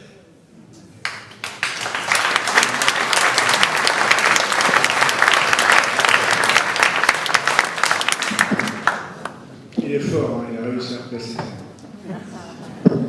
Alors, une autre question. Ouais, bonsoir. Oui. C'est Fabien du réseau salarial et de Savoie et de l'association émancipée à Chambéry. Merci beaucoup. Pour ceux qui, excusez-moi, je te coupe, mais pour ceux qui ne connaissent pas le réseau salarial, en fait, c'est un réseau qui, justement, a été créé par Bernard et ses amis, et vous trouverez toutes les informations nécessaires sur Internet. Ça s'appelle donc réseau salarial. Voilà. Et puis il y a un stand ici, Il y a un stand ici. par Fabien, entre autres. Pardon. Eh bien, merci pour ce débat qui va au fond des choses, au fond du problème, y compris les problèmes écologiques, pour être évidemment réglés en grande partie par la cotisation et attacher le droit à la personne sortir de l'emploi. Et je voudrais juste revenir sur juste pour que tout le monde comprenne, parce que le petit proverbe de chacun selon ses moyens, chacun selon ses besoins, il prête à confusion. Donc la première partie est fausse. Il faut bien comprendre qu'on ne cotise pas. En fait, personne ne cotise. Ce sont uniquement les entreprises qui cotisent et pas les salariés. Peut-être que vous pouvez préciser des choses là-dessus pour que ce soit clair pour tout le monde. Voilà, la deuxième partie, oui, évidemment, elle est juste, mais la première partie, prête à conclusion, parce que on nous fait haïr la cotisation en nous la faisant passer comme un impôt sur revenu. Voilà. Donc Bernard le dira beaucoup mieux que moi. C'est juste pour préciser ce point-là. Merci. Oui, en effet, hein, il faut faire attention. Beaucoup de la propagande aujourd'hui sur la hausse du pouvoir d'achat repose sur l'idée qu'on va réduire les cotisations réduire les cotisations salariées. C'est comme ça que ça s'est fait en 97, hein, lorsque vous avez une suppression de la cotisation salariée à l'assurance maladie. Elle est vécue comme une hausse du pouvoir d'achat. Je crois qu'il faut faire extrêmement attention. C'est peut-être pas ce que tu voulais dire, Fabien, mais il faut faire extrêmement attention au fait que les cotisations, c'est un élément du salaire qui relève de ce qu'on appelle la répartition primaire. C'est-à-dire que c'est la valeur ajoutée de l'entreprise. Une partie de cette valeur ajoutée va au salaire sous une forme directe ou sous une forme socialisée dans la cotisation. C'est la valeur ajoutée qui finance cela, et c'est donc fondamentalement le travail des travailleurs, bien sûr, hein, mais ça n'est pas quelque chose qui est pris sur le salaire, c'est quelque chose qui s'ajoute au contraire au salaire direct. Hein. Il faut faire très attention, hein, toute proposition de baisse des cotisations, c'est une proposition qui réduit en réalité les salaires et qui fait qu'ensuite, en amont et en aval, pardon, il y a moins de possibilités de se soigner, moins de possibilités d'avoir des pensions, du chômage, etc. Donc la cotisation n'est pas une ponction, hein, sur le salaire, c'est un ajout au salaire. Et toute suppression de cotisation est une diminution du salaire, qu'elle soit patronale ou salariée, cette cotisation. Oui, je voudrais enchaîner, je ne sais pas si tu as été très clair, mais si, il existe des cotisations salariales et des cotisations patronales. C'est là où on s'est fait avoir avec l'assurance chômage, c'est qu'ils ont supprimé les cotisations salariales, ils ont remplacé ça par la CSG au nom du pouvoir d'achat. D'ailleurs, je voudrais quand même mettre le point sur quelque chose, c'est qu'on ne parle plus de droits sociaux, on ne parle que de pouvoir d'achat. C'est-à-dire qu'on a transformé un citoyen en consommateur. Hein, voilà, dans le langage. Et puis, sur la transition écologique, je te rejoins absolument. C'est un point qu'on aurait pu développer. Mais je vais vous raconter une petite anecdote, mais qui est très révélatrice, de la bataille, entre guillemets, entre les verts et les rouges. J'étais avec l'Extinction Rebellion devant l'usine Lafarge, parce que, voilà, Lafarge pollue, Lafarge fait des exactions, etc., etc. Mais je leur ai dit, les gars, si sur votre acte, vous mettez rien sur les droits sociaux, si vous apportez aucune solution, comment voulez-vous qu'un salarié de chez Lafarge, même très conscient de bosser dans une usine polluante, etc., comment voulez-vous qu'il accepte de lâcher son boulot? Il acceptera de lâcher son boulot si effectivement il y a une forme de continuité de revenus, quoi qu'il arrive. Et il est évident que nous ne ferons jamais la transition écologique sans continuité de revenus. Ce sera impossible.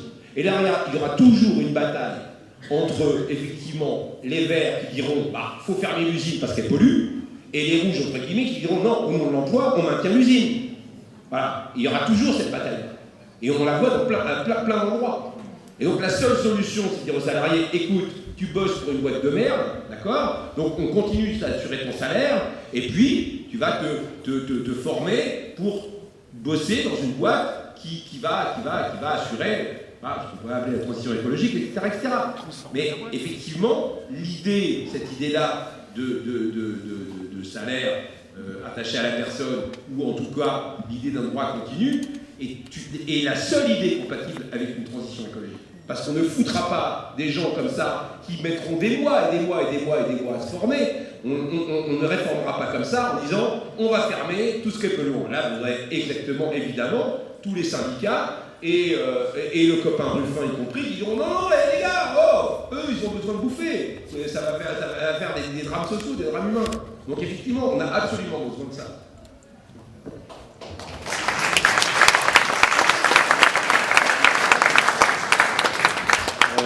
Là, il y a une question ici. Après, ce serait bien que ce soit une question posée par des femmes, les 3 prochaines. J'ai 2 questions. La première, c'est Vous êtes où, pardon?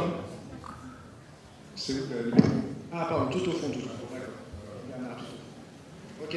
Il y a 2 questions. Donc, la première question, ça concerne les 15 000 soignants qui ont été licenciés. Si j'ai bien compris, leur statut ne permettait pas le fait qu'on lui dise tu vas dehors et on ne te paye pas. Si c'est dans les statuts, si c'est dans la loi, comment se fait-il que ce soit et qu'il n'y ait pas les syndicats, les partis? Là, je ne comprends pas. Donc, c'est la première question qui est sans doute facile à répondre. La deuxième, j'avais entendu M. Friot il y a 2 ans ici, ou il y a 3 ans. J'avais trouvé ça très très intéressant parce qu'il expliquait que le système actuel, avec les cotisations, existait et ne pouvait, enfin c'était facile de l'étendre sur le nombre de personnes et sur des droits nouveaux, la fin de vie, etc. Donc le discours d'aujourd'hui, je le trouve bien plus réduit. Je m'étonne. Et est-ce que votre discours a été entendu, accepté par la NUPS ou les syndicats?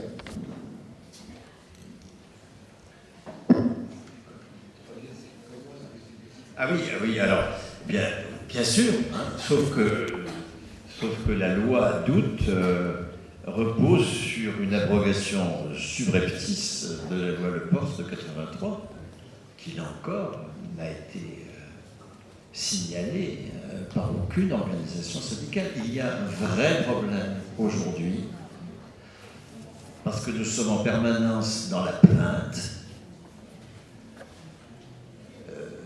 parce que les services publics sont dans une situation extrêmement dégradée, avec des personnels qui sont découragés souvent, voire démissionnaires.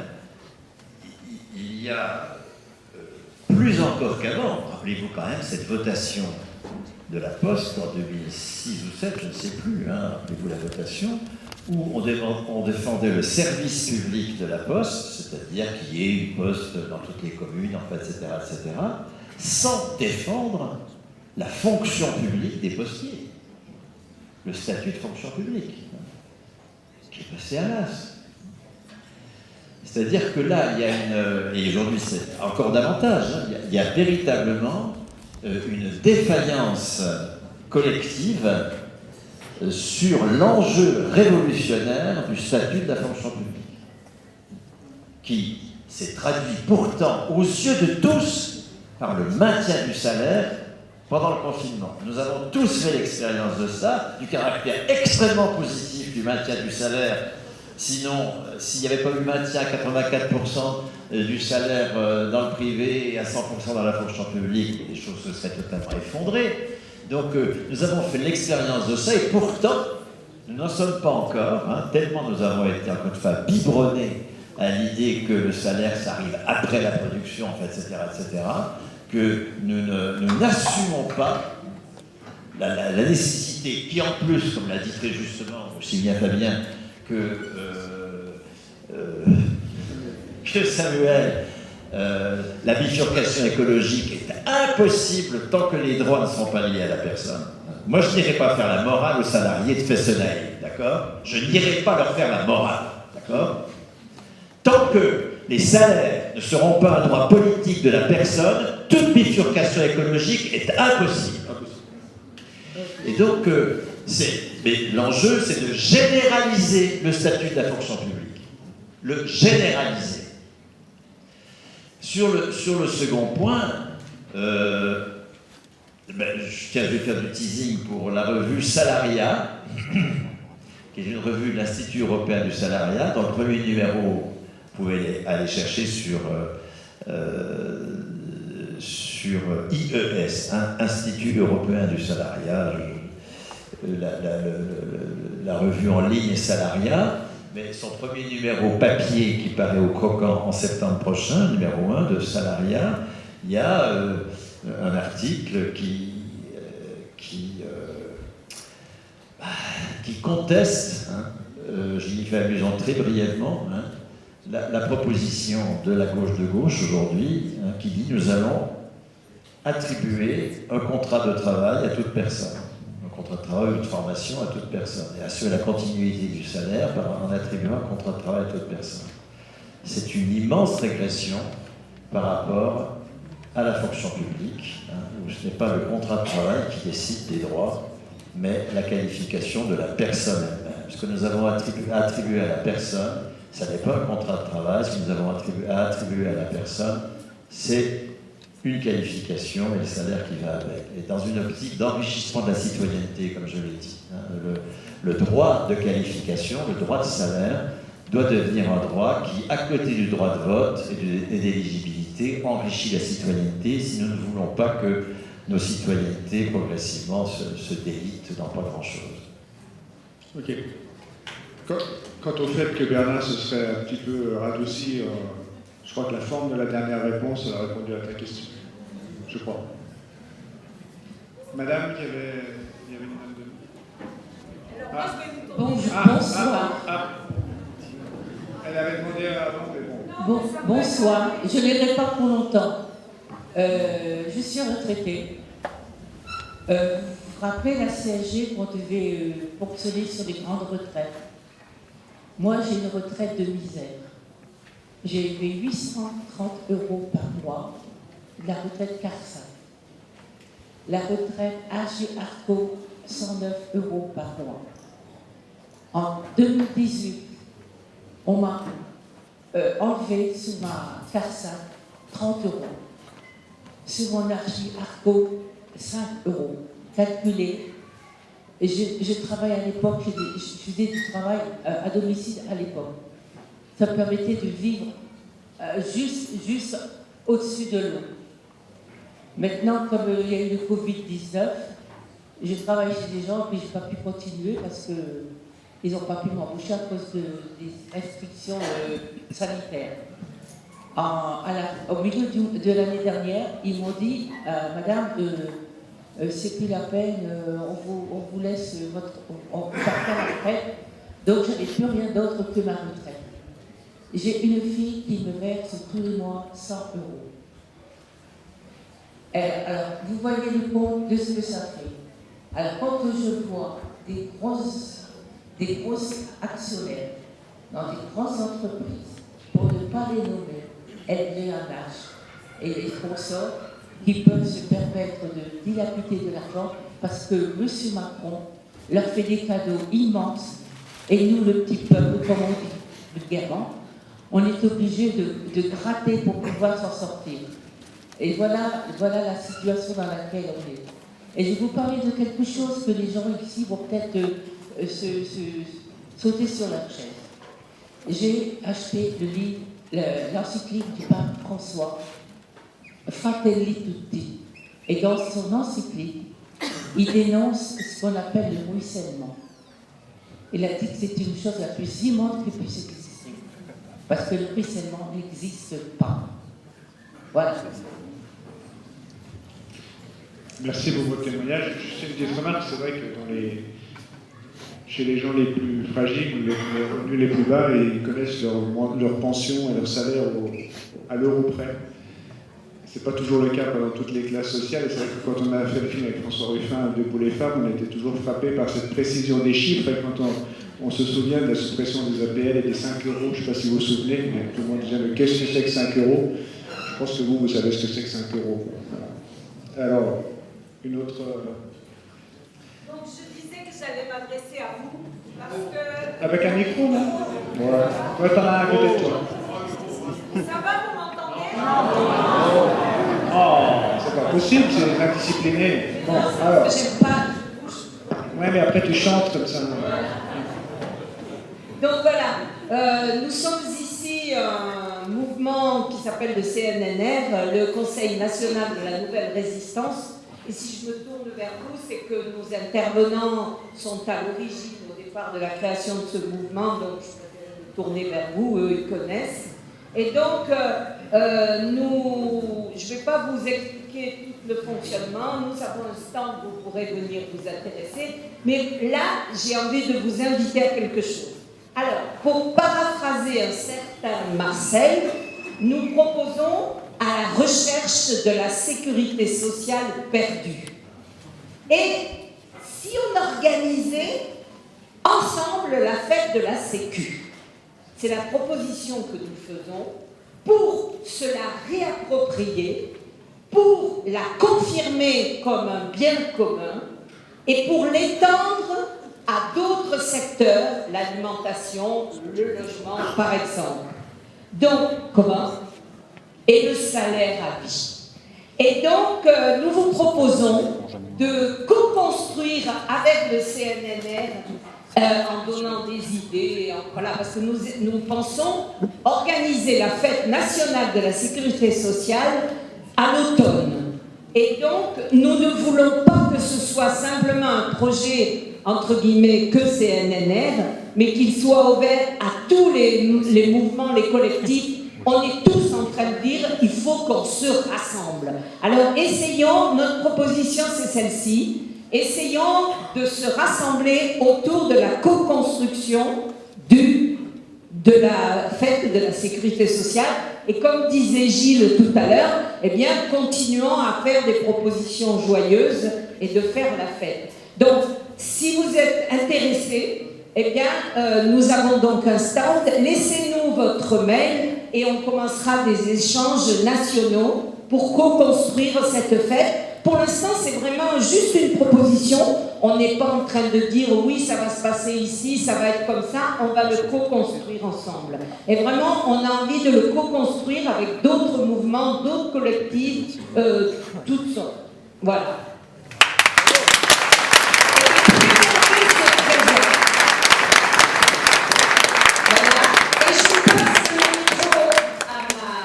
Un autre membre du CNNR qui a juste à côté.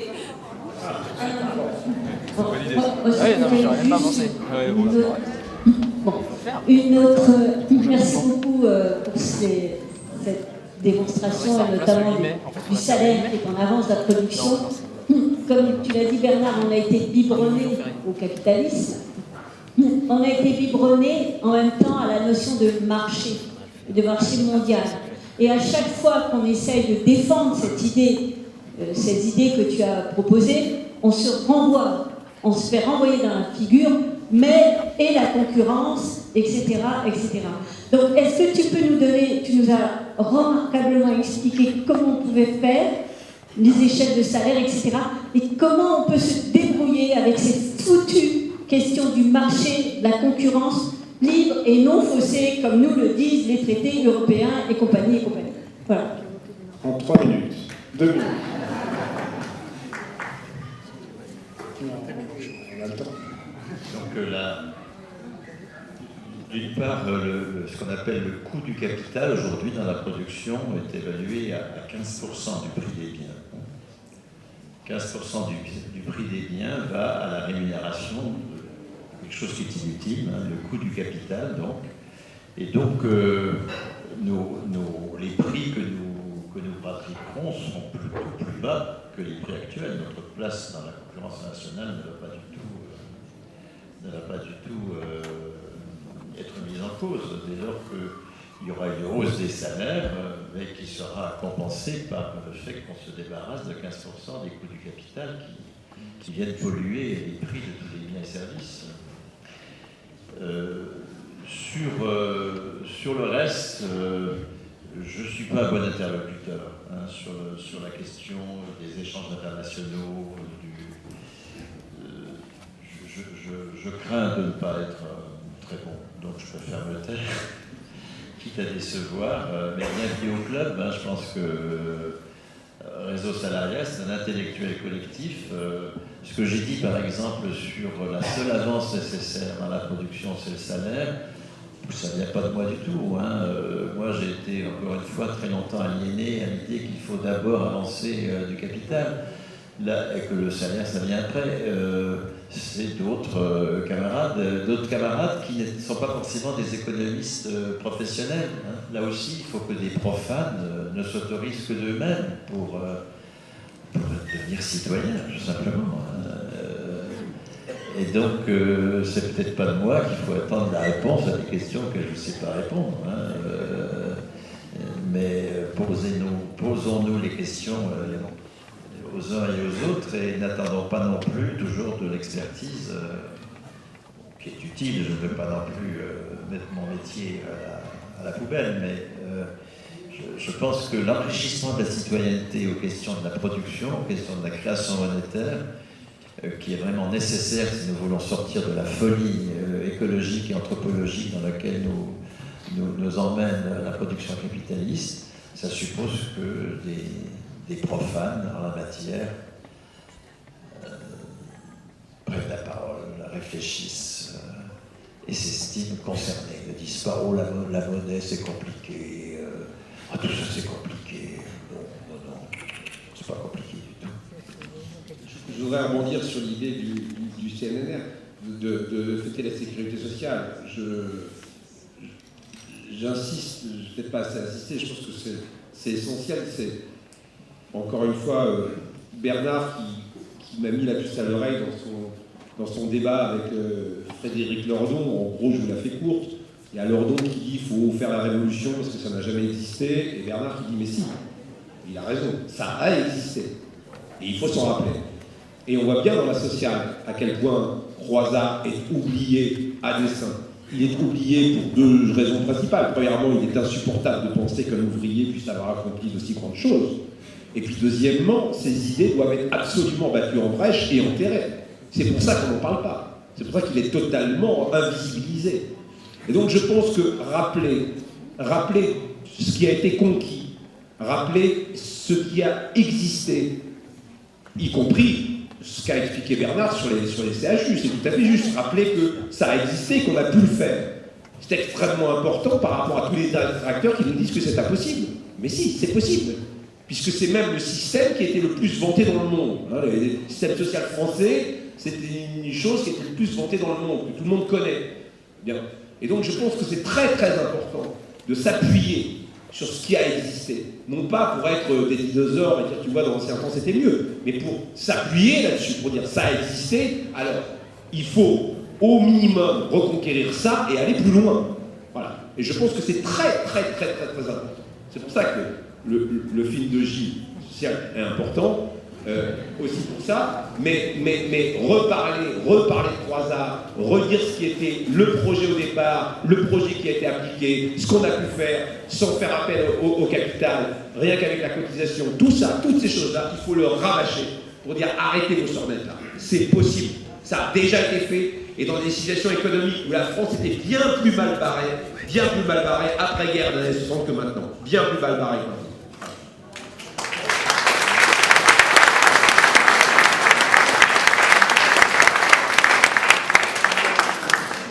J'en profite juste, puisqu'on mentionne souvent la sociale, pour rendre hommage à Michel Étiéban, qui nous a quittés cette année et qui serait sans doute parmi nous sur le plateau demain. Et c'est un ami, mais aussi on lui doit énormément pour tout le travail de mémoire sociale et justement pour lutter contre l'amnésie organisée. Et voilà, je voulais juste qu'on ait une petite pensée pour lui.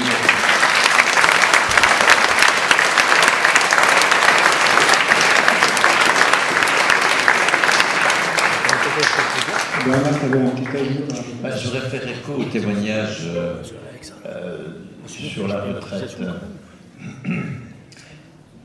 Si on ne se bat pas pour actualiser le geste de Croizat, Croizat il dit la retraite c'est du salaire, c'est la poursuite du salaire, ce n'est pas la contrepartie de cotisation passée, c'est la poursuite du salaire.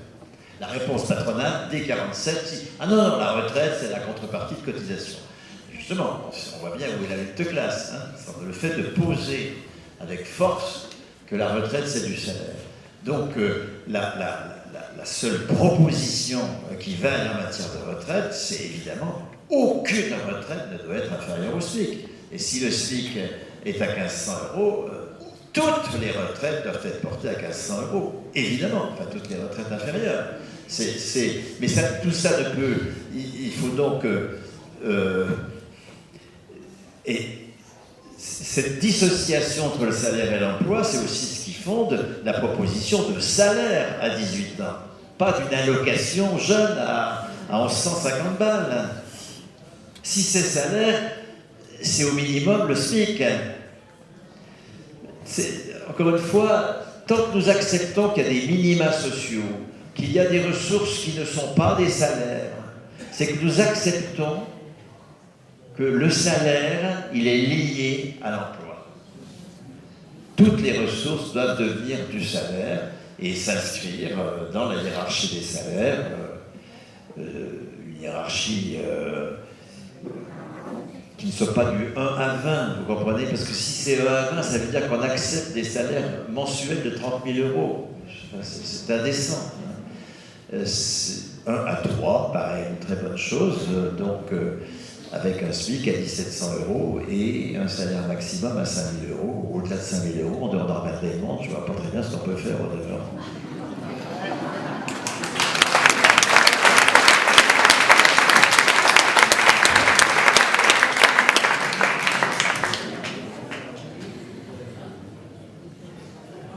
Oui, on vous entend, monsieur. Donc, oui, on vous écoute.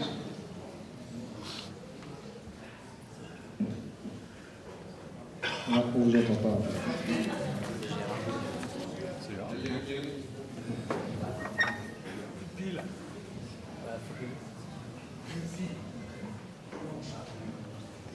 Bon, il faut arrêter de casser les micros, monsieur. C'est plus possible. Oui, ça va être très rapide. Vous m'entendez ? Non.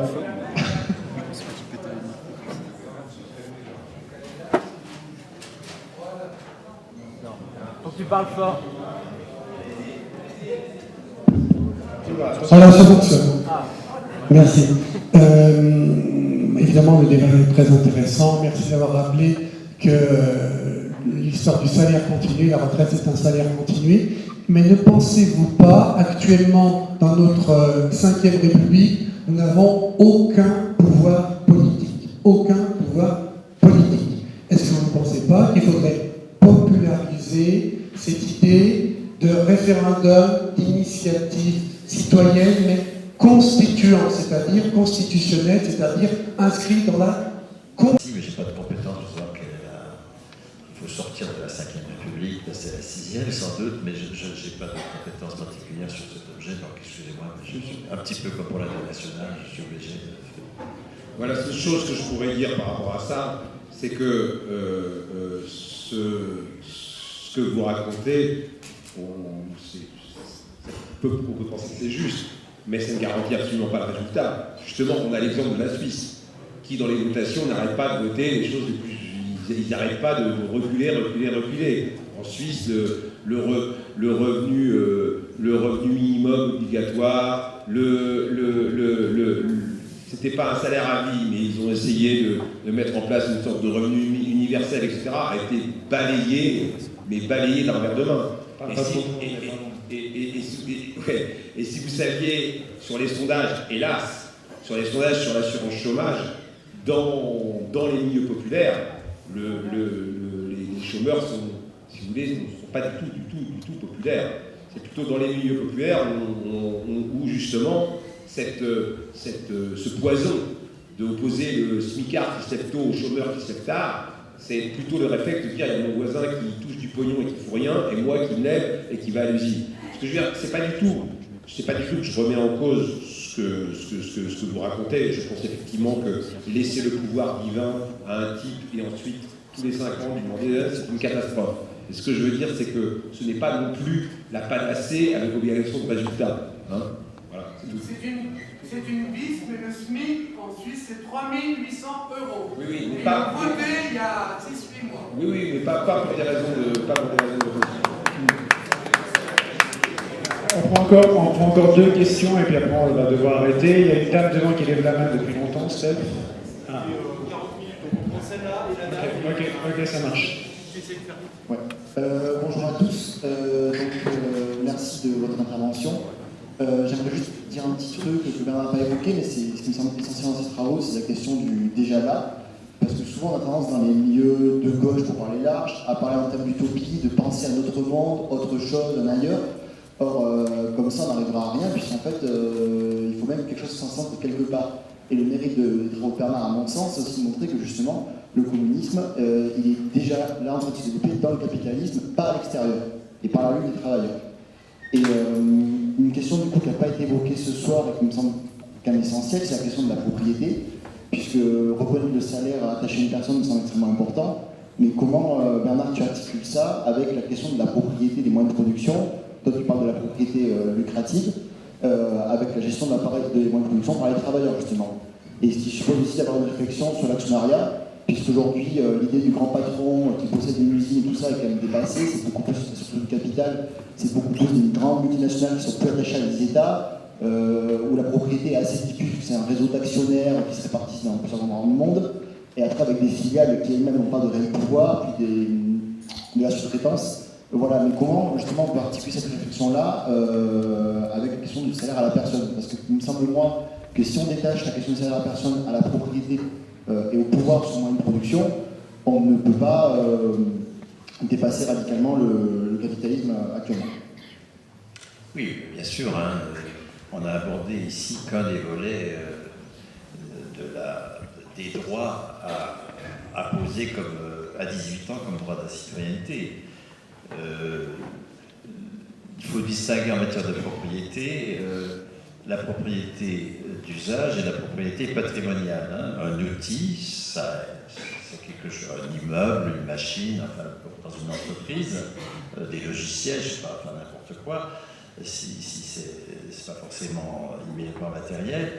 Mais un outil, c'est quelque chose qu'on utilise. Donc ça, c'est la propriété d'usage. La propriété d'usage, elle doit être le fait des seuls utilisateurs de l'outil, c'est évident.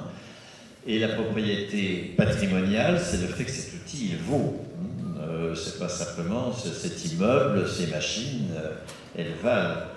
Et il n'est pas... Les travaux sur les coopératives dans lesquelles les travailleurs sont à la fois propriétaires d'usage de l'outil, mais également propriétaires patrimoniaux, montrent que c'est pas très bon. Je vous renvoie aux travaux de Boris, par exemple.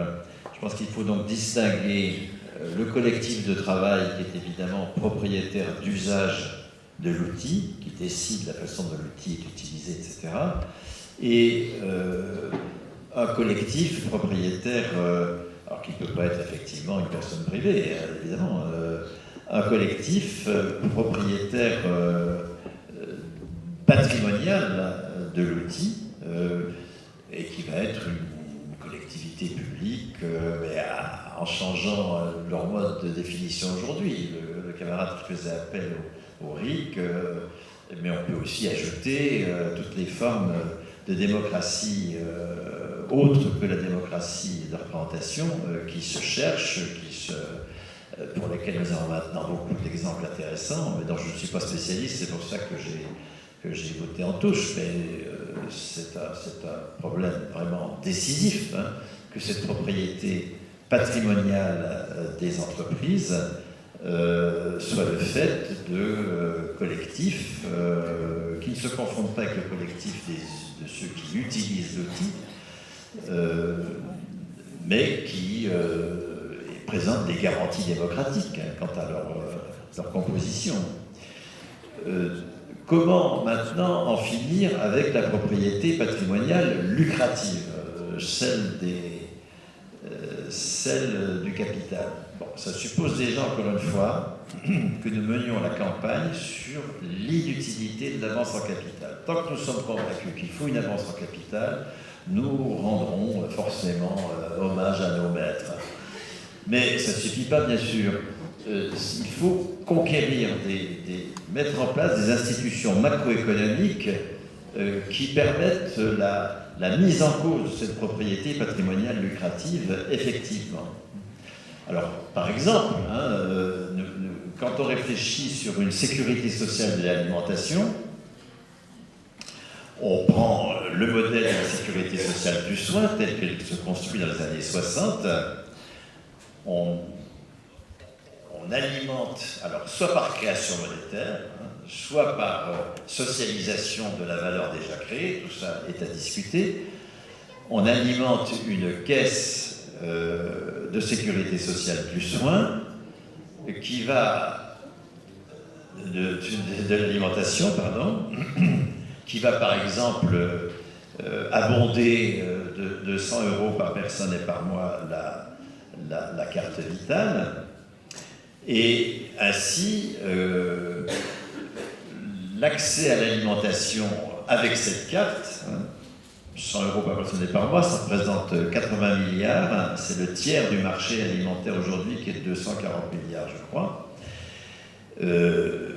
Cette carte ne pourra être utilisable qu'auprès de professionnels conventionnés. Il n'y aura pas être idiot. On ne va pas conventionner Carrefour, bien sûr. On ne va pas conventionner l'agrobusiness. On va conventionner tous les alternatives qui existent dans toute la filière de la production, de la distribution, de l'alimentation et de la restauration. Il y a des alternatives partout aujourd'hui. Nous allons alors qu'ils sont marginaux, nous allons leur confier le tiers du marché de l'alimentation, 80 milliards, mais sortir de la marge.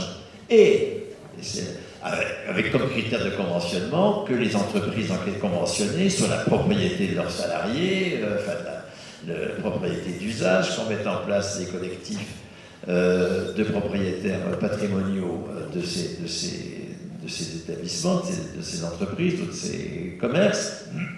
Donc on met en place à l'initiative, comme on l'a fait pour le soin, on l'a fait, c'était pour 10% du PIB. On ne l'a pas fait pour un truc marginal. Encore une fois, ce qu'a dit Samuel est très important. On ne réfléchit pas en permanence. Tout l'enjeu, c'est d'actualiser et de généraliser un déjà là qui est la preuve que nous ne sommes pas les vaincus de l'histoire. Et que le capitalisme n'est pas un système qui nous broie. Pas du tout. Et donc, en étant inventif et heureux, d'ailleurs, les deux à la fois, je pense que le bonheur est effectivement essentiel. J'ai eu l'autre jour c'était après un débat à Paris, un danseur étoile de l'opéra qui vient me voir, entre 25 et 30 ans, qui me dit ma grand-mère, elle s'est battue toute sa vie. Ma grand-mère était vraiment une militante. Et elle est aigrie. Comment est-ce que je peux, moi, devenir militant sans maigrir? Maigrir sans devenir aigri. C'est une vraie question. C'est une vraie question.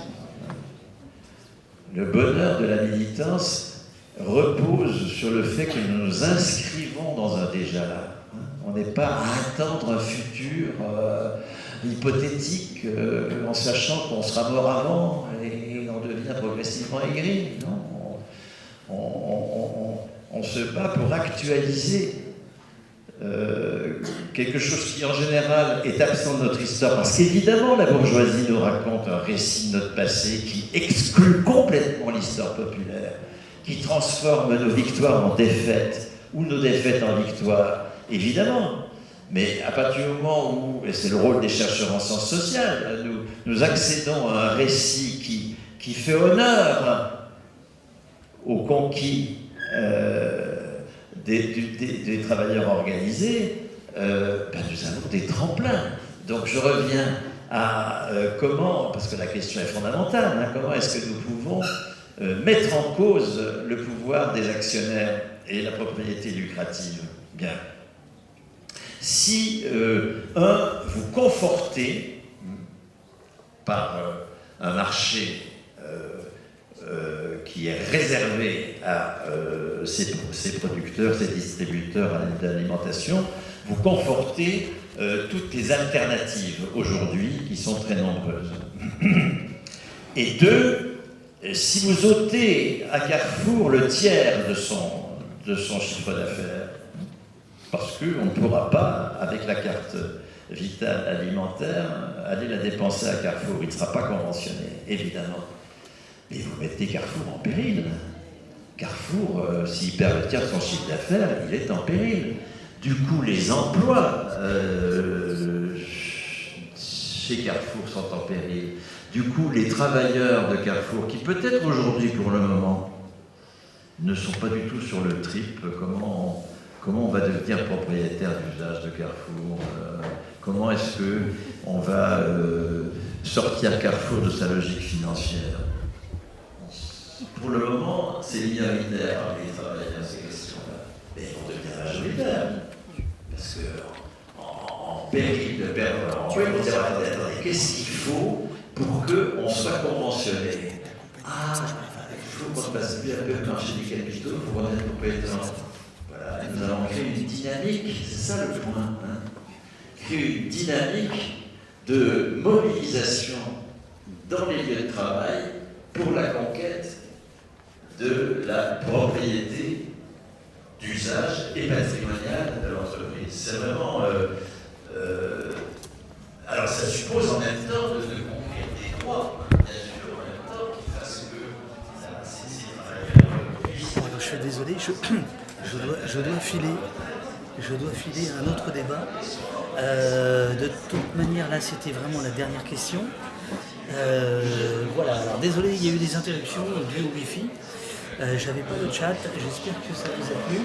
Demain matin, si on a une connexion à 10h30 du matin, l'heure de la messe, parole de résistance avec Eva Thomas, lanceuse d'alerte, fondatrice de SOS Inceste, Antoine Goudinet, mutilé évidemment à Bordeaux, Mathieu Bellassem, médecin-chef du pôle de psychiatrie qui sera là, soutien à Julian Assange et Rachel Keke-Raissa, après 22 mois de grève contre l'hôtel Ibis-Batignolles, aux côtés de ses collègues femmes de chambre en 2019. La lutte a gagné.